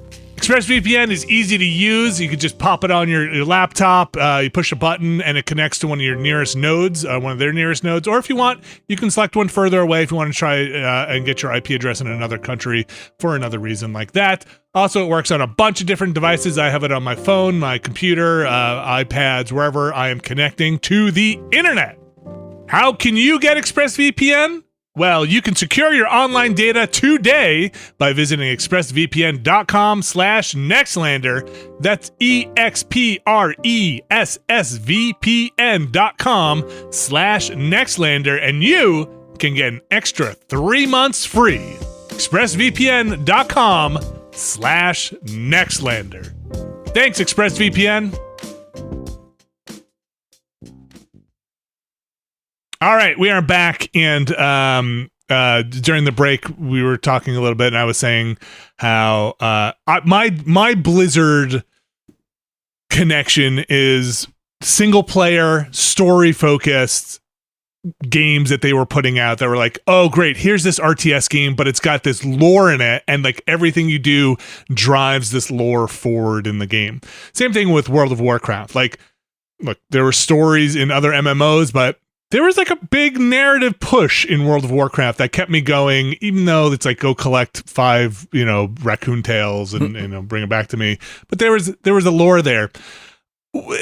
As we started How often moving, are you collecting raccoon tails in World of Warcraft? In World of Warcraft, I forget it's like Super Mario 3 mode for World of Warcraft. I feel like I was collecting a lot of tails from like 15 something tails, 15 whatever tails, and like go find my wallet quest, but find 15 of them. Go find your wallet and then enter it into the game. Yeah, and then pay a little bit more money to find somebody else's wallet. So Blizzard, obviously, we talked about their move into live service stuff. Overwatch comes out, big hit, huge. I kind of start backing away because even though I like StarCraft 2, I never play them competitively. I'm never going to be good enough. I feel that way about Overwatch, even though I like these characters. I like the little vignettes they're putting out. I like the setup they're doing. I'm just not going to play competitively. Alex, you kind of got into this too. It kind of starts becoming a bigger thing than my casual, like I'll play with you guys and like be like, that's fun. But yeah, you have to really commit if you're going to get good at like a competitive game. You have to be really like putting in the hours. Like I'll jump in, Reinhardt, he's fun, he's a cool dude, and like let's go. I get behind me, I've got a giant shield, but as soon as you start yelling at me because I didn't use my ult on time, then it's like, well, okay, look, I'm just here to have fun. We want different things. Blizzard at this point, happy with Overwatch. Let's just fast forward to Overwatch 2 is getting announced, and this is my lead into this, and it's gonna have PvE, and like we're gonna have this whole like story mode, and I come back in and I'm like, great, and I'm pretty excited about Overwatch 2. I'm not even sure what the general temperature is in the competitive scene at this point because I've kind of checked out a bit. Can you talk about like the environment in which Overwatch 2 is being developed? Yeah, it's tough because I think Overwatch 1 players, people who did stick with the game for a long time, remember this period where it was totally fallow and there were no updates coming for a long time. Heroes were few and far between. It was just not in a great place. So what happened was this team led by Jeff Kaplan, Team 4 within Blizzard, was working on Overwatch 1, and it was a huge hit, and it almost kind of like accidentally became this live service game. Like they were always planning on adding more heroes and maps and updates and stuff, but like nobody had any idea that loot boxes would become this $1 billion revenue generator. In large part because they were given out for free so often that like people were shocked when people just kept buying them. So Overwatch 1 becomes this mega sensation. It's generating tons of revenue, like alongside World of Warcraft. At the same time, Team 4 is also asked to do Overwatch League, and Team 4 is also starting to put together a sequel that will be kind of PvE focused, because the whole idea from Jeff Kaplan and his inner circle is what they call crawl, walk, run. That is their plan, and it is essentially you crawl with Overwatch 1, and then you walk with Overwatch 2, and eventually run to an Overwatch MMO that's kind of like recreating the old vision of Titan and just doing that for real this time. And so the idea is Overwatch 2 will have this infinitely replayable PvE mode, which is a lot tougher than like it sounds. Well, I guess it sounds pretty tough too. It's a tough thing to accomplish. And so they struggle for all sorts of reasons. One is that they're a relatively small team having to do all of this work, like support Overwatch 1 and Overwatch League and Overwatch 2. And another is just kind of technical woes and design challenges and a lot of stuff that is kind of typical development challenges. But it just winds up leading to Overwatch 2 and their vision for that taking a lot longer than anyone could have possibly imagined. And it just keeps slipping and slipping and slipping. And this is the period in Blizzard's history where Activision is coming in hot and heavy. And so Bobby Kotick is coming down and he's being like, hey, hire more people, hire hundreds more people, like create a second team, one team on Overwatch 1, one team on Overwatch 2. Like you need to make this more like Call of Duty. And Jeff Kaplan and his team are very resistant to that for their own reasons. One is that they really love the culture they built for their team and they don't want to disrupt that by adding 100 new people. They think it will actually be less efficient to add more people because they have to train people and like teach people, and it can just cause cascading problems as well. And they just don't want to do it. And then part of it, I'm sure, is also resentment for Activision and Activision coming in and telling them what to do. And there's a lot of factors there. There is I might be misremembering which part it is, but at some point somebody from Ubisoft comes in who is used to running large teams. Is that around this time? That's a little bit later, and that's for the Odyssey. That's for the survival game, who is run by this guy Dan Hay, who comes from Far Cry and like knows how to manage big teams. But that's another. I mean, the recurring theme from Bobby Kotick for Odyssey, for Overwatch, for World of Warcraft is more people. Throw more people at this game because that's what works for us. That's what works with Call of Duty. And in fact, Bobby Kotick's lieutenant, this guy Thomas Tipple, who was like his COO for a long time, he comes in with these charts of like man-month calculations of like, this is how many months per person, and like this is how you can make game development into this formula. And that fundamentally is the tension, right? It's like this belief in game development as an art versus game development as a product and as a formula, as something that can be turned into PNG, like Procter & Gamble style, like soap releases every single year. Guess what? Thomas Tipple, also from Procter & Gamble. Bobby Kotick hired a lot of people from the CPG, consumer products goods world. That was his whole thing. And then the other part of this is that like the Overwatch leadership, Jeff Kaplan and his team, they believe, so at Blizzard, there's this culture of like the developers are in charge of everything. Like all decisions, marketing decisions, product decisions, everything filters up to the developers, to the point where like the Overwatch leadership team is supervising even the Legos that they're creating, the Overwatch Legos. Whereas at Activision, it is a very commercially led structure where like everything filters up to the marketing team and to the kind of commercial org that oversees everything and calls all the shots. Like they're the people who make Call of Duty are not getting a ton of input into the commercials with like Kobe Bryant that are airing during the Super Bowl for the new Call of Duty game. And so actually NBA Finals is more around the time where Call of Duty gets announced. So this is it's like a totally different cultural thing, and so it just leads to disaster. And eventually, of course, the whole Overwatch team whole Overwatch leadership just winds up leaving. Jeff Kaplan and Chaco Sunny and this lady Julia Humphreys, who is also part of that leadership team. So yeah, it does not work out well. And then when Overwatch 2 does come out after all these years, it's kind of this Overwatch 1.5 thing that like barely even has, like they do wind up releasing one component of the PvE, but most of it is canceled. The whole idea of like infinitely replayable PvE, like something that you would be able to keep doing, that's canceled.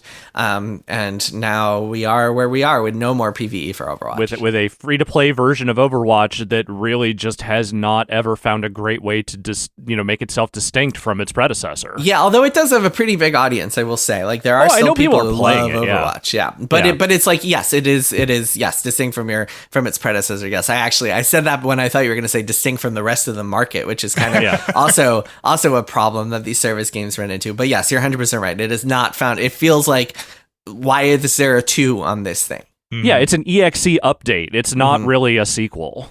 And they pulling Overwatch, making Overwatch 1 unplayable, right? Yeah, which, I mean, all plays into the same thing. I think once they realized, so when Jeff Kaplan originally announced Overwatch 2, I think he had said that Overwatch 1 was still going to exist as its own thing, because at that point, 2019, when it was announced, I think the vision was that Overwatch 2 would be distinct enough that it would feel different, and especially with the PvE components of it. But when the game actually launched, I mean, it did not feel different at all. Totally. Just kind of moving forward here, you mentioned kind of in the space of where Overwatch is and Overwatch 2 are landing, which is in a lot of live service games are out, but we didn't talk about it and we don't need to, but we also had Heroes of the Storm. Yep.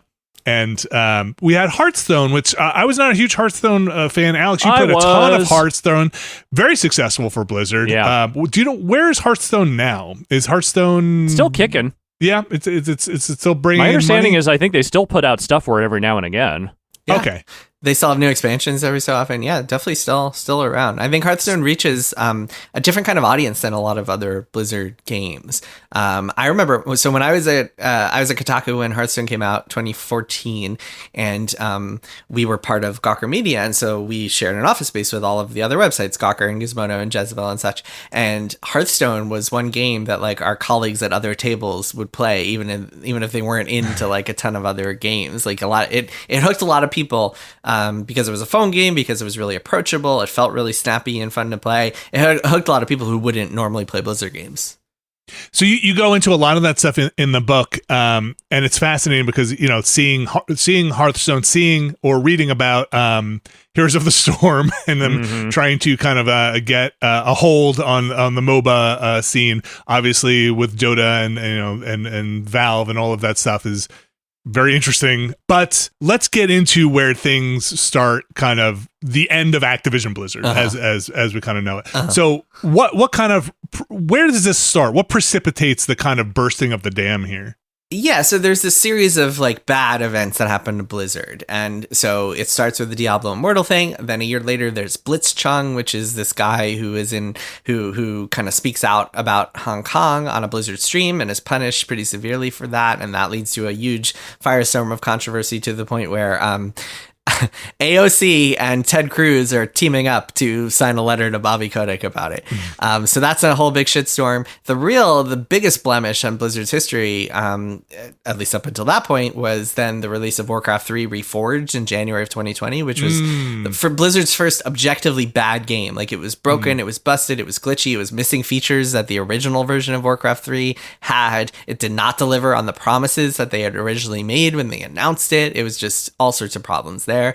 And then later in 2020, there was a whole big revolt over salaries and compensation at Blizzard. I get into that in the book as well. There was this big promise of like better, fairer pay, and that just never led anywhere for a lot of people. And then it all kind of culminated in 2021, the summer 2021, when the California government dropped this lawsuit that accused all of Activision Blizzard, but focused a lot on Blizzard, of sexual misconduct and discrimination. And that lawsuit was later settled, it must be noted, for $55 million.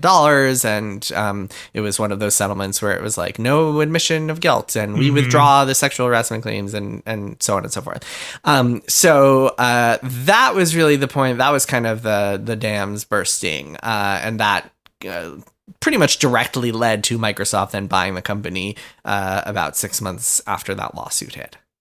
So you talk in the book, you go into pretty good detail about a lot of the allegations, a lot of the kind of internal cultural rifts that had developed, people who were harmed or injured, and other people who actually, you mentioned this before, actually acknowledged the problems, but were still happy to be at Blizzard for one reason or another. People who kind of came in even after the fact. There's one person, I forget her name, she comes in and she's like, even though all these problems are here, and this is a little bit later, I still wanted to work there, and then is out like 6 months later?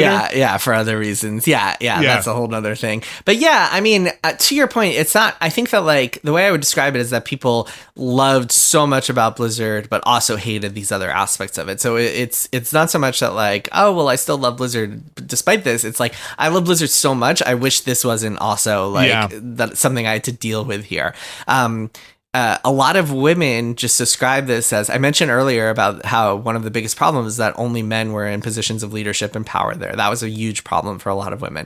A lot of women just had to deal with like little cultural things. There's one woman who I quote in the book who talks about how like she loved Blizzard so much. Some of her best friends were there. Like her wedding party was made up of entirely of people she met at Blizzard. Like her closest friends are there.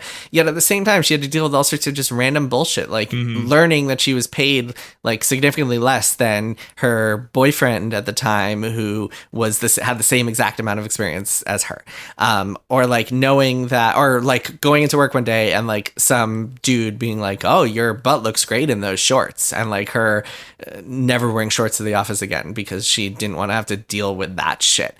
Or like other women have told me stories about like getting hit on by people above them at the company, and there are all sorts of kind of cultural like issues and quirks that are unique to Blizzard. Like one of the things that I mentioned in the book and talk about quite a bit in the book is this culture of like people's professional and personal lives being totally intertwined to the point where everybody's dating each other on campus or married to each other on campus. Like I mentioned, it's a college campus. Right. With some pretty powerful people in it though. Oh yeah, like C-suite executives, like being married to people below them. Yeah, 100%. Yeah. And you go into some detail and some anecdotes of some really bad actors. There's the whole story about and this has to do with kind of one of the biggest stories that came out there, or at least one of the ones that caught the attention, the Cosby Suite, right? Like the room that was, you go into the book, named after Bill Cosby's sweater. Yep. Let me tell this story because this is important. This was like widely misreported and actually led to a lot of harm as a result. So the lawsuit comes out, and the lawsuit is very sloppy. I should note the lawsuit is very sloppy, and it's misleading, and it mischaracterizes a lot of things. It is wrong about a lot of things. The reason it resonates so broadly with Blizzard staff is because it captures this like greater truth about discrimination and harassment they face. But the individual details a lot of them are wrong. For example, it mentions quote unquote cube crawls as like these debaucherous like bacchanalia, like people just drunkenly hitting on people all over work. And that is not the case. Like cube crawls were a pretty common thing at Blizzard, and really the nature of it depended on which team you worked for. At a lot of teams, it was just like, hey, we're doing a potluck. We're going to try different chilies at different cubes here. And that's our cube crawl.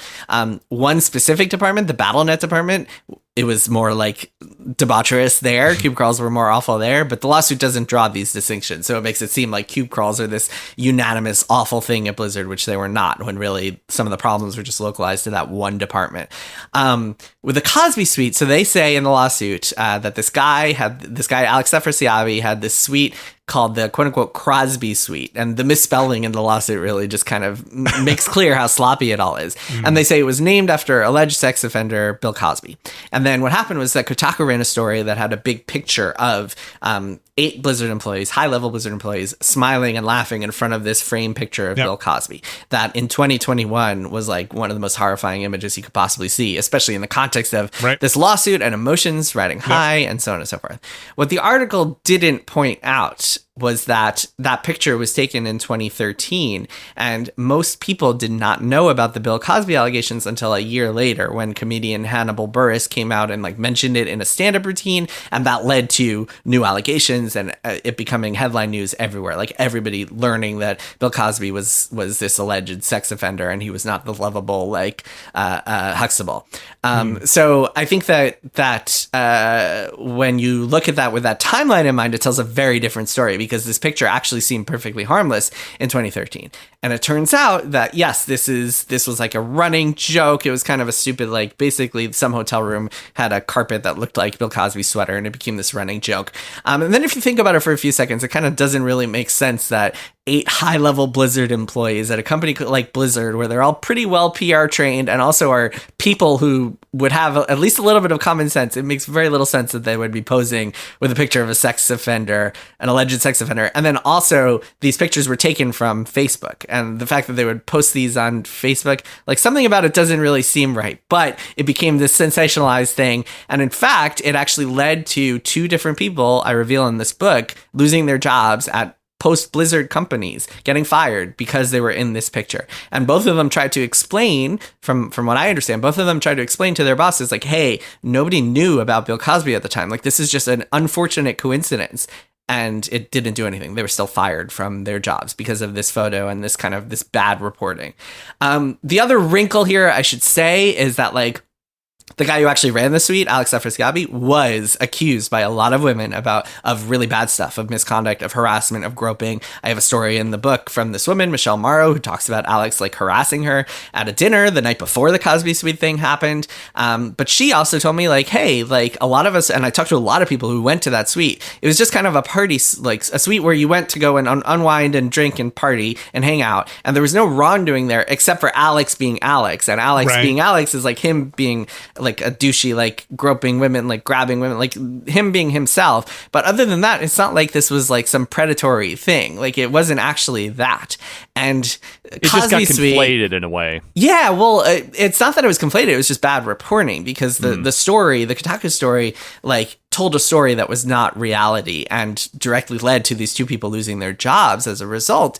And so the kind of the Cosby suite became this kind of shorthand, because it's so splashy. It's such a the image was so striking. Like, these people are all smiling in front of a framed Bill Cosby picture. And you have all these allegations and reports coming out about Blizzard. And it's like, oh my God, Blizzard is the worst place on the planet, when it was really just unfortunate timing. And it's just believable enough because you're like, yeah, man, there's a lot of garbage happening in the games industry, right? Right. And there are really bad people who are taking advantage, and like, look at these assholes. Look at these smiling. I don't think it holds up to scrutiny, because, like, no matter, like, people who are garbage in the industry, they're not like posing in front of pictures of sex offenders. Like, even people who are like they're trying to hide their behavior. You never know.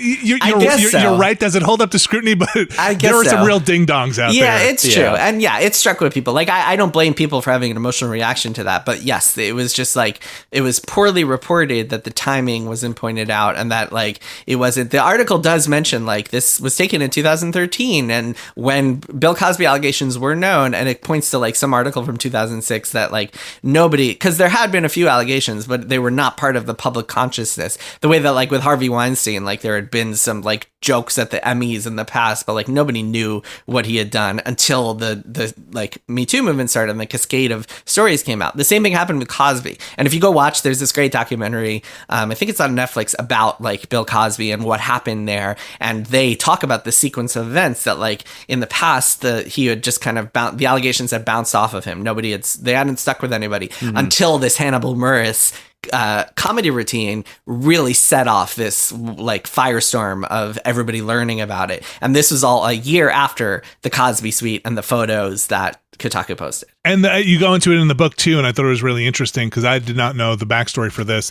The accompanying text messages that came out with that really paired with that picture, paired with the emotional kind of heat in the room. Can you tell kind of the background on that? Yeah, so it's this group text with a bunch of WoW developers, like high up people, and this again is taken from Facebook, which again I think could make a couple people be like, wait a minute, why would they post this on Facebook? But okay, I mean, aside from that, it's like basically this guy Dave Kozak, who is a lead on WoW, is like gathering the hot chicks for the cause, like referring to the Cosby Suite, like COZ, and out of context, just kind of posted as it is, it's horrifying. It's like, oh my God, like he's gathering hot chicks for the Cosby Suite. I'm like, holy shit.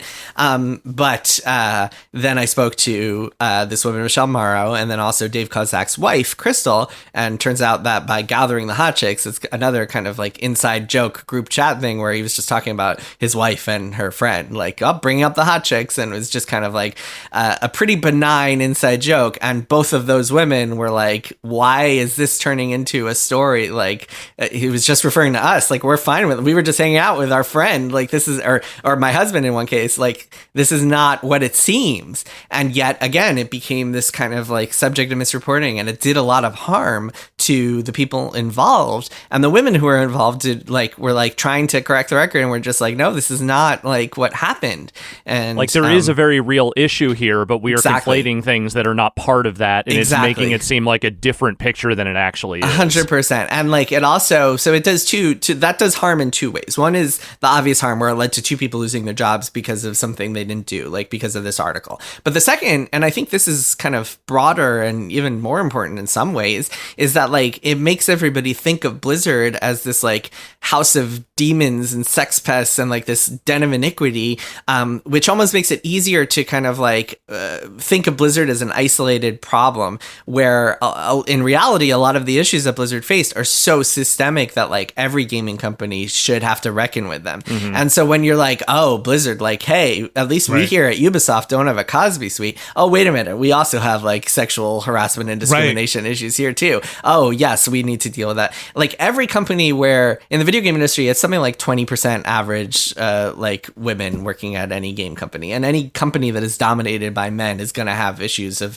harassment and discrimination and misconduct. And so it's easy to kind of ignore those systemic issues or trivialize the systemic issues by pointing to Blizzard and be like, oh, we don't have a Cosby Suite. Like it does a lot of harm when this happens, and when quote unquote Cosby Suite becomes this kind of shorthand for Blizzard's problems, when in reality Blizzard's problems were a lot deeper and more systemic and really needed to be reckoned with in other ways. And the lawsuit did some good in that it forced Blizzard to reckon with a lot of those problems, and Blizzard did have to reprimand and fire some people, and it did kind of work to like a lot of people had just kind of like listening sessions, and a lot of the men like were like, we want to listen to women's stories, and it led to some good things, but it also caused a lot of harm in these other ways.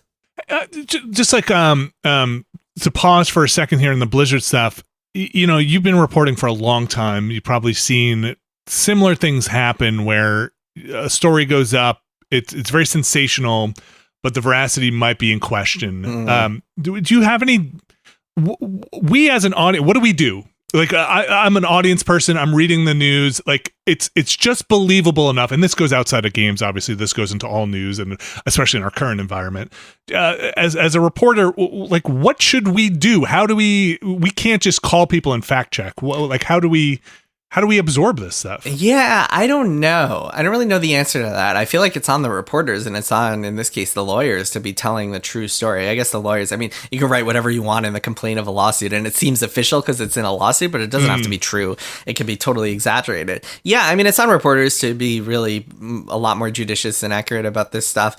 As readers, I mean, I think one of my hopes is that people come away from this book with like an understanding of how complex so many of these issues are. Everything from cultural issues to business issues. Even the story of Blizzard versus Activision is so much more complex than like good guy Blizzard versus bad guy Activision. So one of my hopes is that like people might see a story like that and be a little skeptical, or be a little like, is this like simplistic narrative of like a Cosby suite where named after a sex offender where people brought their victims to harass or whatever.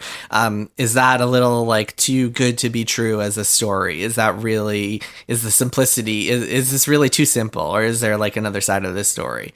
I think having a little bit of that is important, but really it's on the media, it's on reporters to be like extra careful, because shattering trust, like getting things wrong, and I say this as someone who's gotten things wrong in the past. I think every reporter has, and I think it's something that you hopefully try to avoid and try to correct the record when you do. But I think that it's on reporters to make sure that like the already kind of razor thin level of trust in media isn't doesn't evaporate any further. It's really hard. Again, as a consumer of the reporting, I think it gets hard to hold the skepticism while still wanting to support what you feel like is ethically right? Yeah, like, that's the thing. We want to, especially if you're like, if you're not like a Gamergate type, if you're kind of like a gamer who's like really wants to like help out journalism, believes in the power of journalism, and you want to support like media sites, it's not like healthy to be like, I'm going to be skeptical of everything published on my favorite websites. But I do think that like it's very easy to fall into reductive narratives and simplistic narratives, and all of us fall into that trap sometimes. Writers, reporters, like everybody, and I try to push against that instinct, and would recommend people just push against that instinct in general. All right, let's put the pedal down for Blizzard and Activision here. So we've got the lawsuits, we've got all these allegations swirling around. We're spending a lot of time on the Nextlander podcast every week talking about this. Now we've got the bid from Microsoft kind of surfaces. You cover this in detail in the book, but Phil Spencer is talking to Bobby, and basically, to be reductive, is saying, "You guys for sale?" How long is Nextlander around at this point? How long have you guys been around? 4 years? 2021. Okay, so you just started around. Yeah. Okay. So we're like good timing. Activision check-in, is it going to happen the way this is going to happen? We've got, the government now getting involved in regulation of like, can this deal go through? And you go into this in the book about the FTC getting involved, FTC, Trade Commission. Yes, it's, the Federal Trade Commission, and also the UK's like CMA was the other big kind of obstacle in the way. And in a really interesting environment, again, this goes outside of just games, because the FTC has this kind of charge now, right? They are actually going after, in a way they hadn't before, monopolies and trying to kind of see how much they can push against this stuff.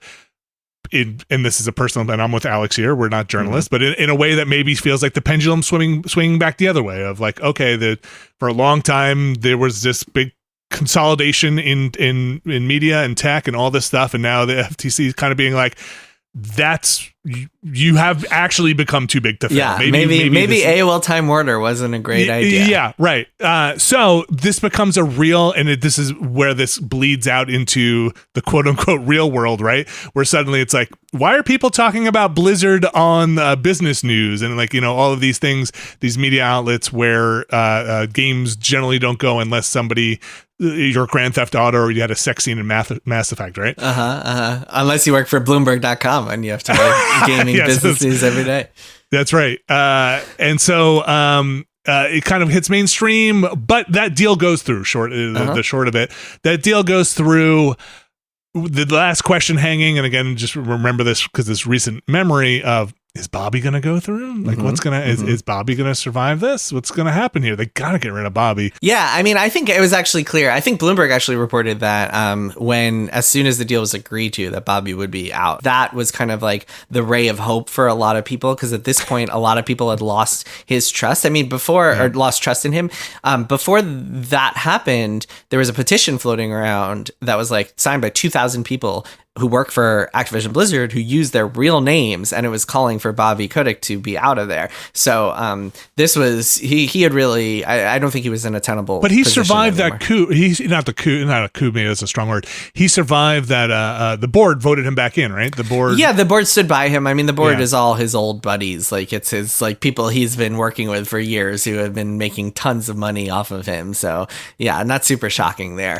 Right. I think his position was still untenable because he had lost the faith of all of his staff. And so it was clear when the Microsoft acquisition was announced that Bobby would be out of there at the end. And that's what led a lot of people to hang on and be optimistic that things were going to change when Microsoft came in. And then Microsoft comes in and lays off 1,900 people. And it's oh, well, they're just like every other corporation. So yeah, I mean, right. You kind of, that's near the end of your book. And you mentioned before you had to kind of go back in and add that chapter, which is terrible because that is absolutely the thing everybody expects to happen and hopes doesn't happen when you are part of a merger is it's going to be fine. It's not. I mean, I'm not trying to give Microsoft some leash here, but it is at a time when there are just massive cuts in the industry happening. Yeah. And it's also at a time. So the book ends with a kind of question marks about the future of Blizzard under Microsoft. And I think right now, as this book is launching,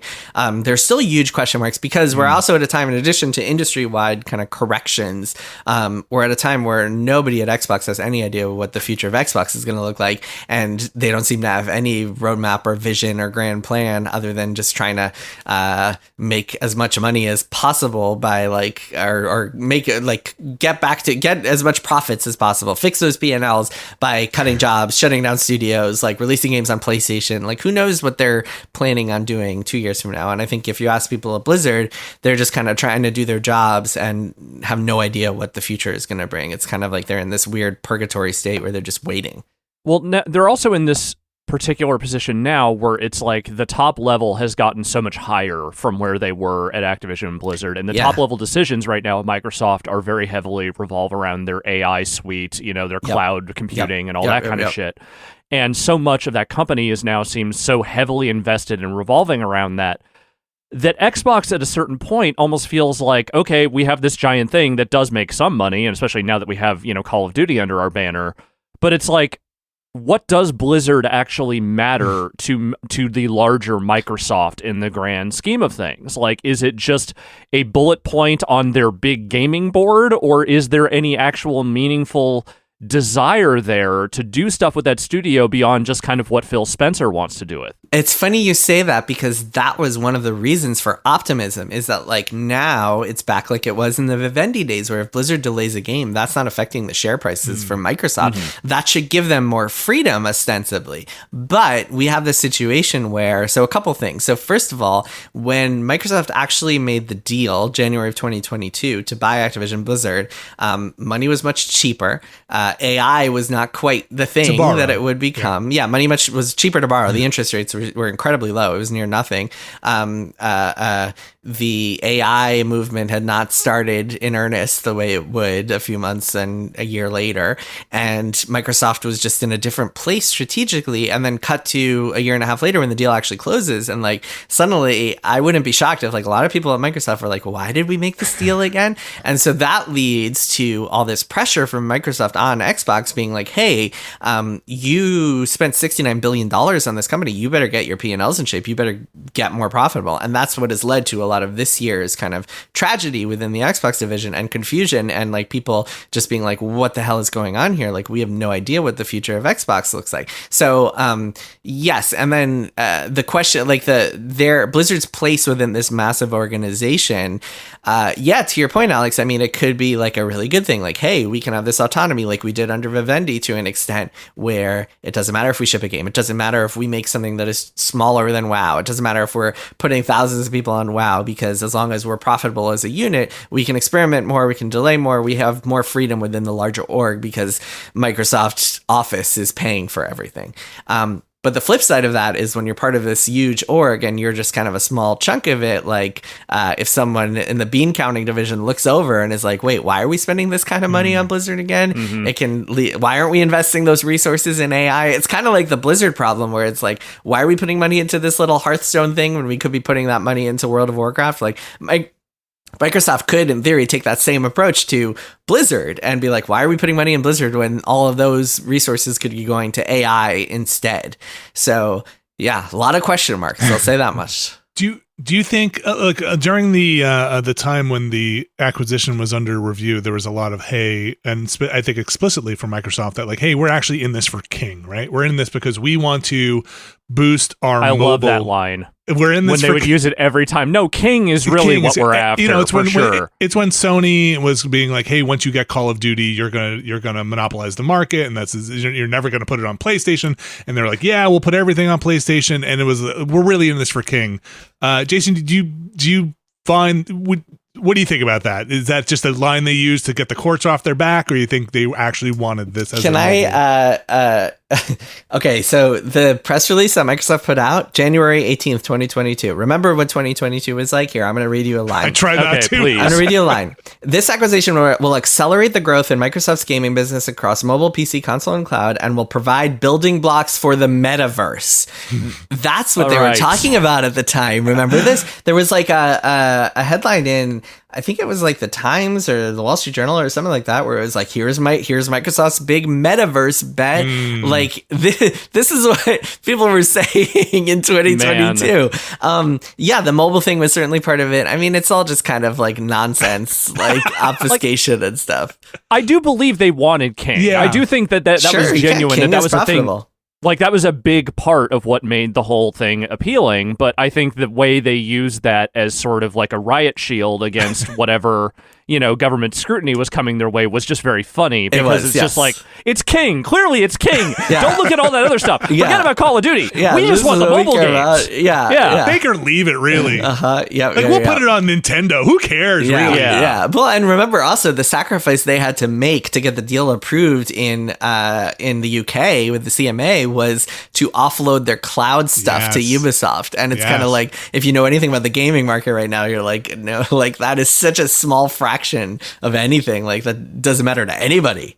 So here, okay. Well, I'm going to put a pin because we're running out of time here. And there's so much more detail you get into the book. We didn't even talk about all the big players who left. Some come back. Some have like multiple tours. It's really interesting. The audiobook, I believe, is about 9 hours. So we did what, 2 hours? So if we go another 7 hours, we'll match the audiobook. If you're into Blizzard, this is obviously a fun thing to read and a fascinating thing to read. But I will say personally, into Blizzard, not into later Blizzard, but it was fascinating just from a human work. Everybody who is listening to this podcast is probably old enough to have been in some job where you will see echoes of all of these things. Hopefully not the terrible stuff in the allegations, but just like power dynamics, ego, money, discoloring, or making a thing that was supposed to be joyous suddenly become a grind. It's all in there. It is all in there. It's got everything. This book has got everything. But now, while we have you here, there are actually two stories that have come up during our talking about this. The first one I'd like to quickly talk about is 343, and inside Microsoft, 343 is rebranding to Halo Studios. And they are switching over from their internal engine and adopting UE5. What are your thoughts on this, Jason? Yeah, so the UE5 thing I think is not a surprise. I reported a couple of years ago that they were planning on switching to Unreal because their internal tools have just caused a lot of headaches. I also think it's funny when like gamers talk about engines because they really have no idea what they're talking about. Like people talk way too much about video game engines who are not actually working. Like the people that affects is a very limited. Like people always think like, oh, I can feel what engine it's on when I play this game, and that is complete nonsense. Like Octopath Traveler is made on Unreal, and so is like Arkham. Like, come on, man. I think the closest to a truth you can get in that is when you get studios or publishers making big hay about like, hey, we moved everything over to this engine, and then everything is suddenly broken in those games. You can kind of point and be like, all right, someone made a bad decision here. Frostbite maybe wasn't the right thing for Madden. Yeah, sure. Yes. You know, but a lot of the time you're 100% right. They have no idea what these things actually do. And it's also a lot of the hardship is really on the internal side because they're the people who have to work with these tools and this tech, and that's where it causes, and that's where the Halo's engine caused a lot of problems. Yeah. But because a lot of that was built on like stuff from the 90s, like the original Bungie tech. To me, what's really interesting is the studio rebranding, because that to me says two things. One is that they see the 343 name as completely tainted, and like they don't even think it's worth hanging on to because people just associate 343 with failure, and that to me is fascinating. And like a book could be written about that. I will not be writing it, but a book could be written about that. And the damage that the Halo brand has gone through and all of that other stuff. And the second thing is them calling themselves Halo Studios seems like they are preparing to not only make games themselves internally, but also kind of stamp their brand on co-dev stuff, sort of like they did with the Halo Wars games, where maybe we're going to see a lot more of kind of like other little Halo spin-offs or side projects that just have like Halo Studios on top of them, and then like another developer name. Like that to me feels like a name that is just kind of like ready for just enveloping all sorts of other stuff. You're becoming an umbrella corporation almost within the corporation. Exactly. And I think they're definitely going to be doing a lot of co-dev. I mean, everybody is these days, a lot of outsourcing and working with other teams. And yeah, very curious to see what happens next there. Remind me, was there much... I know there were layoffs there, but like, was there much of a talent drain there post Halo Infinite? Because I remember, I mean, look, there's been so many fucking layoffs over the last couple of years, but I feel like I remember some people not long after that game launched starting to exit that studio as well. Oh yeah, 100%. I mean, there was a big leadership turnover. That's always going to lead to a lot of changes. There's a new guy in charge, this guy Pierre Hinsey. He took over, and they had brought back like Joe Staten to help get Halo Infinite out the door, and then he almost immediately left, and a lot of other people have left or been laid off. The real thing is that like Halo Studios and even 343 is a different collection of talent in a lot of ways, even the ones that made Halo Infinite. So yeah, like, that's true. Starting fresh, you know, with this sort of umbrella term, and obviously, like you said, probably a lot of outsourced labor, it makes a certain amount of sense to do this kind of thing. I do feel like the Unreal change, while I'm sure it will make development of that game a lot easier, and it will make a lot of sense from a business standpoint, a lot of UE stuff tends to kind of look very samey to me, and I'm sure there's plenty you can do with it, but just some of the like those things they showed when they were like, look at what Halo can look like in the UE5 engine. It's just like, yeah, you made a really nice looking Master Chief action figure. Like that's what UE5 looks to me, is like detailed versions of the adult collectibles that you buy for these characters. Well, Alex, I think to appease you and a lot of the other people out there, they put out basically a proof of concept of a tone piece of what the Halo universe could look like in UE5, which I thought was really interesting. And hearing you say that makes me now know exactly why they put this kind of piece out. I think they call it the Foundry, and they're very clear to say, this is not a gameplay. This is kind of our This is just like an art test. Yeah. Yeah, this is like an art test. Look how Halo-esque we've made UE5 look. Jason, another story here, and this is one that I'm sure, I think Bloomberg reported on it and broke it, but it's going to be reported on a lot in the coming days here. Yep. Is Tencent going to buy Ubisoft? What is going on here? Yeah, well, so the story is, my understanding, if I'm remembering correctly, is that Tencent already owns a chunk of Ubisoft, or at least the Guillemot company that owns a big chunk of Ubisoft. So it had been Ubisoft and the Guillemots were talking about buying out Ubisoft in some capacity, and that could look like a lot of different things. But it would essentially mean taking the company private. It would be privately held, and maybe a chunk would be owned by Tencent, a chunk would be owned by the Guillemots, a chunk would be owned by banks, private investors, venture capitalists, whatever. And that is one of the conversations they're having. I think they're having a lot of conversations at this point, because it's very clear that Ubisoft is a company in crisis. Their stock has just plummeted. They have released miss after miss. I don't know who over there thought it would be a good idea to like put millions of dollars, tens of millions of dollars, maybe even hundreds of millions of dollars into an open world Avatar game. They also came out with a Star Wars game that was not only just kind of received with a big meh, but also came out like during peak Star Wars oversaturation time. They put money into NFTs. Remember Ubisoft's NFTs? Vaguely, yes. I mean, like, God, their bets for the last few years have just been one disaster after another. And this kind of culminated with them deciding to delay Assassin's Creed Shadows from November to February, which was a really huge desperation move. And they're also like pulling all the stops to try to get that game successful. They're putting it on Steam on day one. They're making it so if you pre-order, you get a free like first expansion. They need that game to be a hit. And I suspect, my guess, I mean, I could be wrong, like anything can happen, but my guess is that like these conversations are kind of contingencies and will be dependent on how Shadows does. Because if Shadows is a hit, if Shadows like does what Assassin's Creed Odyssey and Valhalla did and like hits that level and does really well, I think Ubisoft can just kind of try to stay the course and keep doing it and try to find a way to salvage itself. God, I didn't even mention Skull and Bones. You're not no one does. Yeah, everyone just forgets about that game. Kirk Hamilton, my Triple Click podcast co-host, didn't realize that it had come out, and we like talk about video games every week on a podcast. So yeah. So yeah, it all depends on what Shadows does, I think, unless they get some sweet offer or put together some incredible deal before that. I think that is their kind of going to be their tipping point, and then that is right before their fiscal year ends, and that's when we'll start to see, we'll start to have a better idea of Ubisoft's fate, I think, once that game comes out and we see how it does. And I think we'll know pretty quickly if it's a hit, because if it's a hit, they will want to come out right away and be like, hey, we just sold 5 million copies of this in a week or something like that. And if they are silent, then I think we'll know that it did not do well. If they can change the narrative, they will. Mm-hmm. And if they're silent, I suspect there'll be more reporting on Bloomberg about God. I feel so bad because no matter what, like if it's a buyout, there will be layoffs, and a lot of people will lose their jobs, and a lot of like departments will be canceled, or games will be canceled, and departments will be closed, and it's just going to be carnage. It's just not a good situation. But of course, the Guillemot brothers have been in charge since 1986 and will remain in charge because it's just how it works. They're a family company, man. Fun fact, I don't know if so. Last week or 2 weeks ago, when they announced the delay and a lot of people were talking about what happened, Ubisoft announced that their board was like investigating what happened and like looking into this. They had some quote from the board.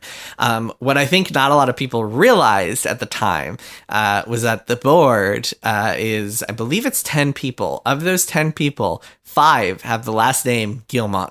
Oh my gosh. It's not surprising, but it is believable. It's a 5-brother company. Like, it's a family company, and that's like for better and for worse. It has its pros and cons. I mean, it's a family company, but it's a family that has started like 24 or 25 different secret families in foreign countries. Like there are so fucking many people that work at Ubisoft in various support roles, at tech studios, at all these other places. And yeah, if this thing gets thrown into disarray, like it's not just, the big marquee studios that are going to lose people. Like a lot of those those kind of hanging on support studios are probably just, if they're not going to get erased, they are going to get merged, they are going to get layoffs. Like it's a lot of people.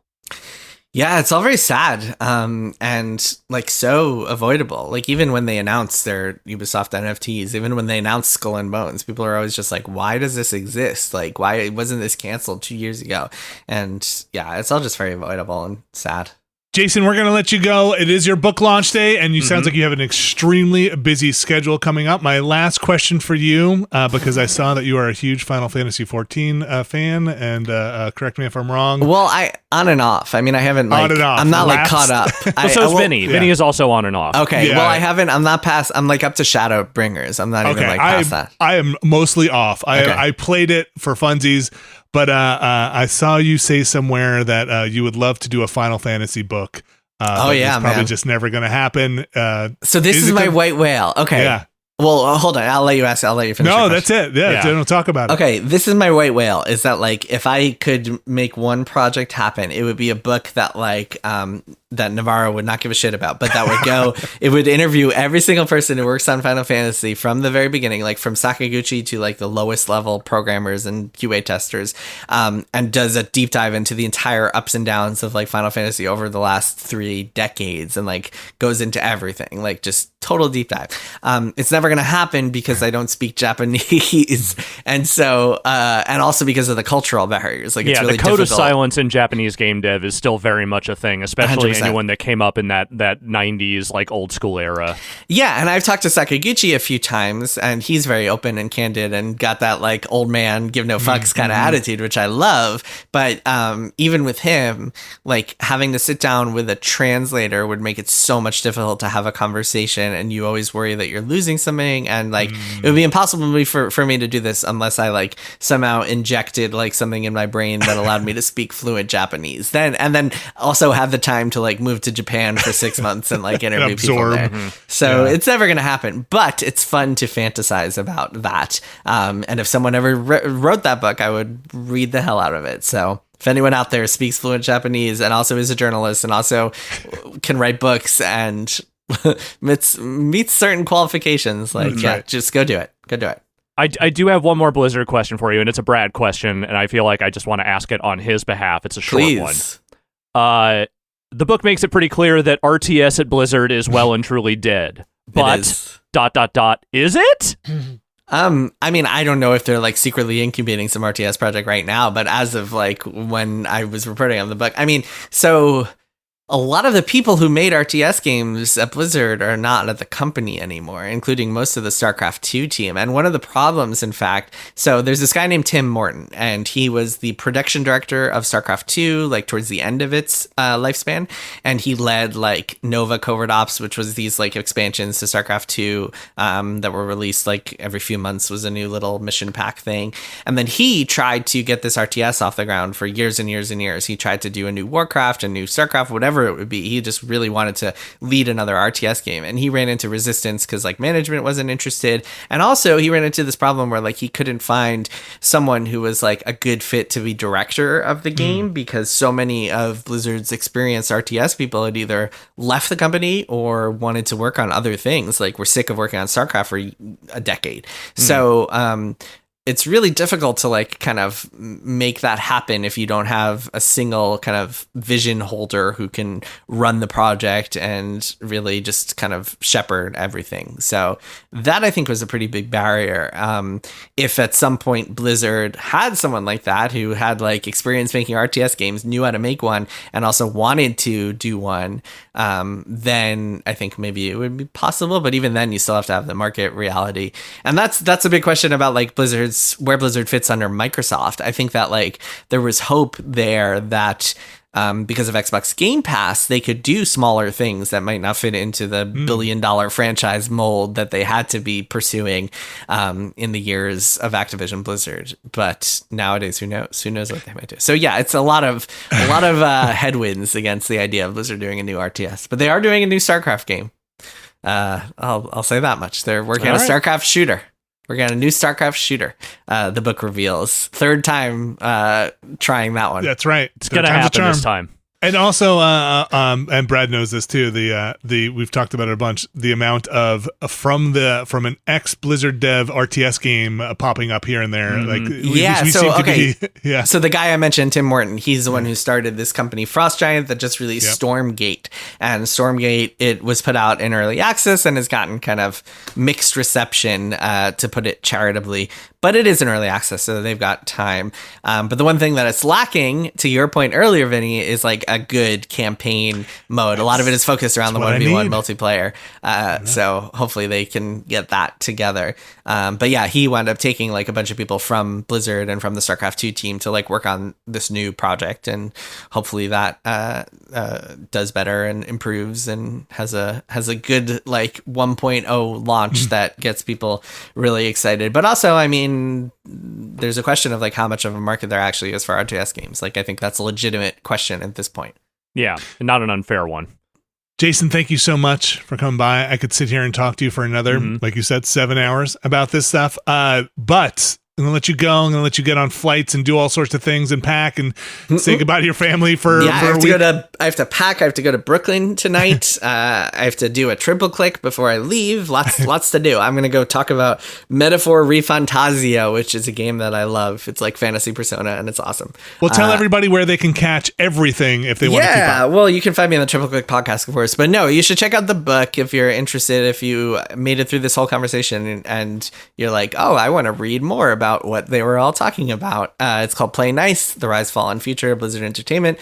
You can get it hardcover, digital, audiobook. The audiobook is read by Ray Chase, the actor behind Noctis in Final Fantasy 15. And he rules. He's excellent as a narrator. And yeah, I'm really excited about it. I hope it resonates with folks and people enjoy it. I think they will. And yeah, thank you guys for having me. Next time, I will come on when I'm not just shilling something, and we can talk news and games and all sorts of fun stuff. Fascinating. I love it. And if people want to follow you more, you're regularly doing work over at Bloomberg. At Bloomberg, yeah, you can just find my name on Bloomberg. It's pretty easy to find. Yeah. It's out there. Thank you so much, Jason. We're going to go wrap up and do the Nextlander details here, but we're going to let you go. Cool. Awesome. All right. Thanks, guys. Thanks again to Jason Schreier for coming on. Literally could have just kept talking for hours about that stuff. Just gonna have to buy the book if you want to find out more. That's right. Or just game industry stuff. It's it's better than us just making it up every week. It's good to have somebody there.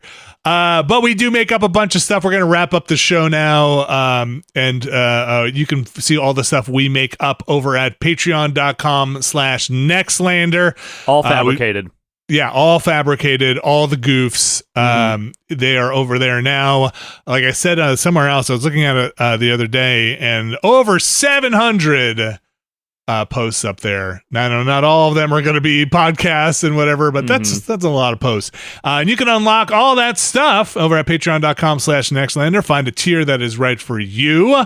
We have one tier there that gets their names right on this here show, and that tier is the Mysterious Benefactor tier. Alex Navarro, would you mind reading our Mysterious Benefactors for us this week? Sure thing. Our Mysterious Benefactors for this week are the 10 Toes of Juri Han, Sean Miller, RRE, Infelicitous Rips, Park, Kelly F., Brian Lucier, Skywarp, John Hubbard, Evan Cook, Mark Wilhelm, Jerry Lee, Deirdre, Queen of the Ring, Gary Pejsky, Robert Fisher, Bunny Fiend, Jad Rita, Statics, Fantasticasm89, Brian Murphy, Randy Duax, Randy Alderson, Andrew Tiepkin, Alex Wu, It Me JP, Edward Chick, Andrew Slosky, Steve Lynn, Matthew Herrig, David Campos, and Tyler Treese. Thanks to our Mysterious Benefactors, and thanks to everyone who has supported us, whether you're at the $5 tier or on up, all the way up to the Mysterious Benefactor tier. Cannot do it without you. They let us do these silly things, do this podcast, do things like play some Starfield with Abby. Never been a better podcast. The Watchcast, which is entering its horror month. We have Creepshow up on the Patreon right now. We will be continuing with Trick or Treat, full schedule over on the Patreon right now, all the way through the end of October. You can check those out. A lot of fun there. Whew. What a show, Alex. Alex, how do you feel about the earlier morning podcast? A little too early for me, I'm going to be honest with you. I felt like I think a little earlier isn't a bad thing, but you know me, I'm not a morning guy. You are not a morning guy. But you were on it. I'm way too stoned all the time to be a morning guy. That was definitely like my coffee was still warm when we started, which was a fun thing. Thanks again to our guest, Jason Schreier, for sitting there and talking to us about his book, Play Nice, and going through all of the stuff on Blizzard there. What a tale. What a story. What a story. What a season. What a season. And thanks again to everybody. And of course, wish Brad were here. He wishes he could be here as well. Best of luck to him out there and his family in North Carolina. That's going to do it for our show. Thanks, everybody. Thanks, Alex. Thank you. There's nobody else to thank.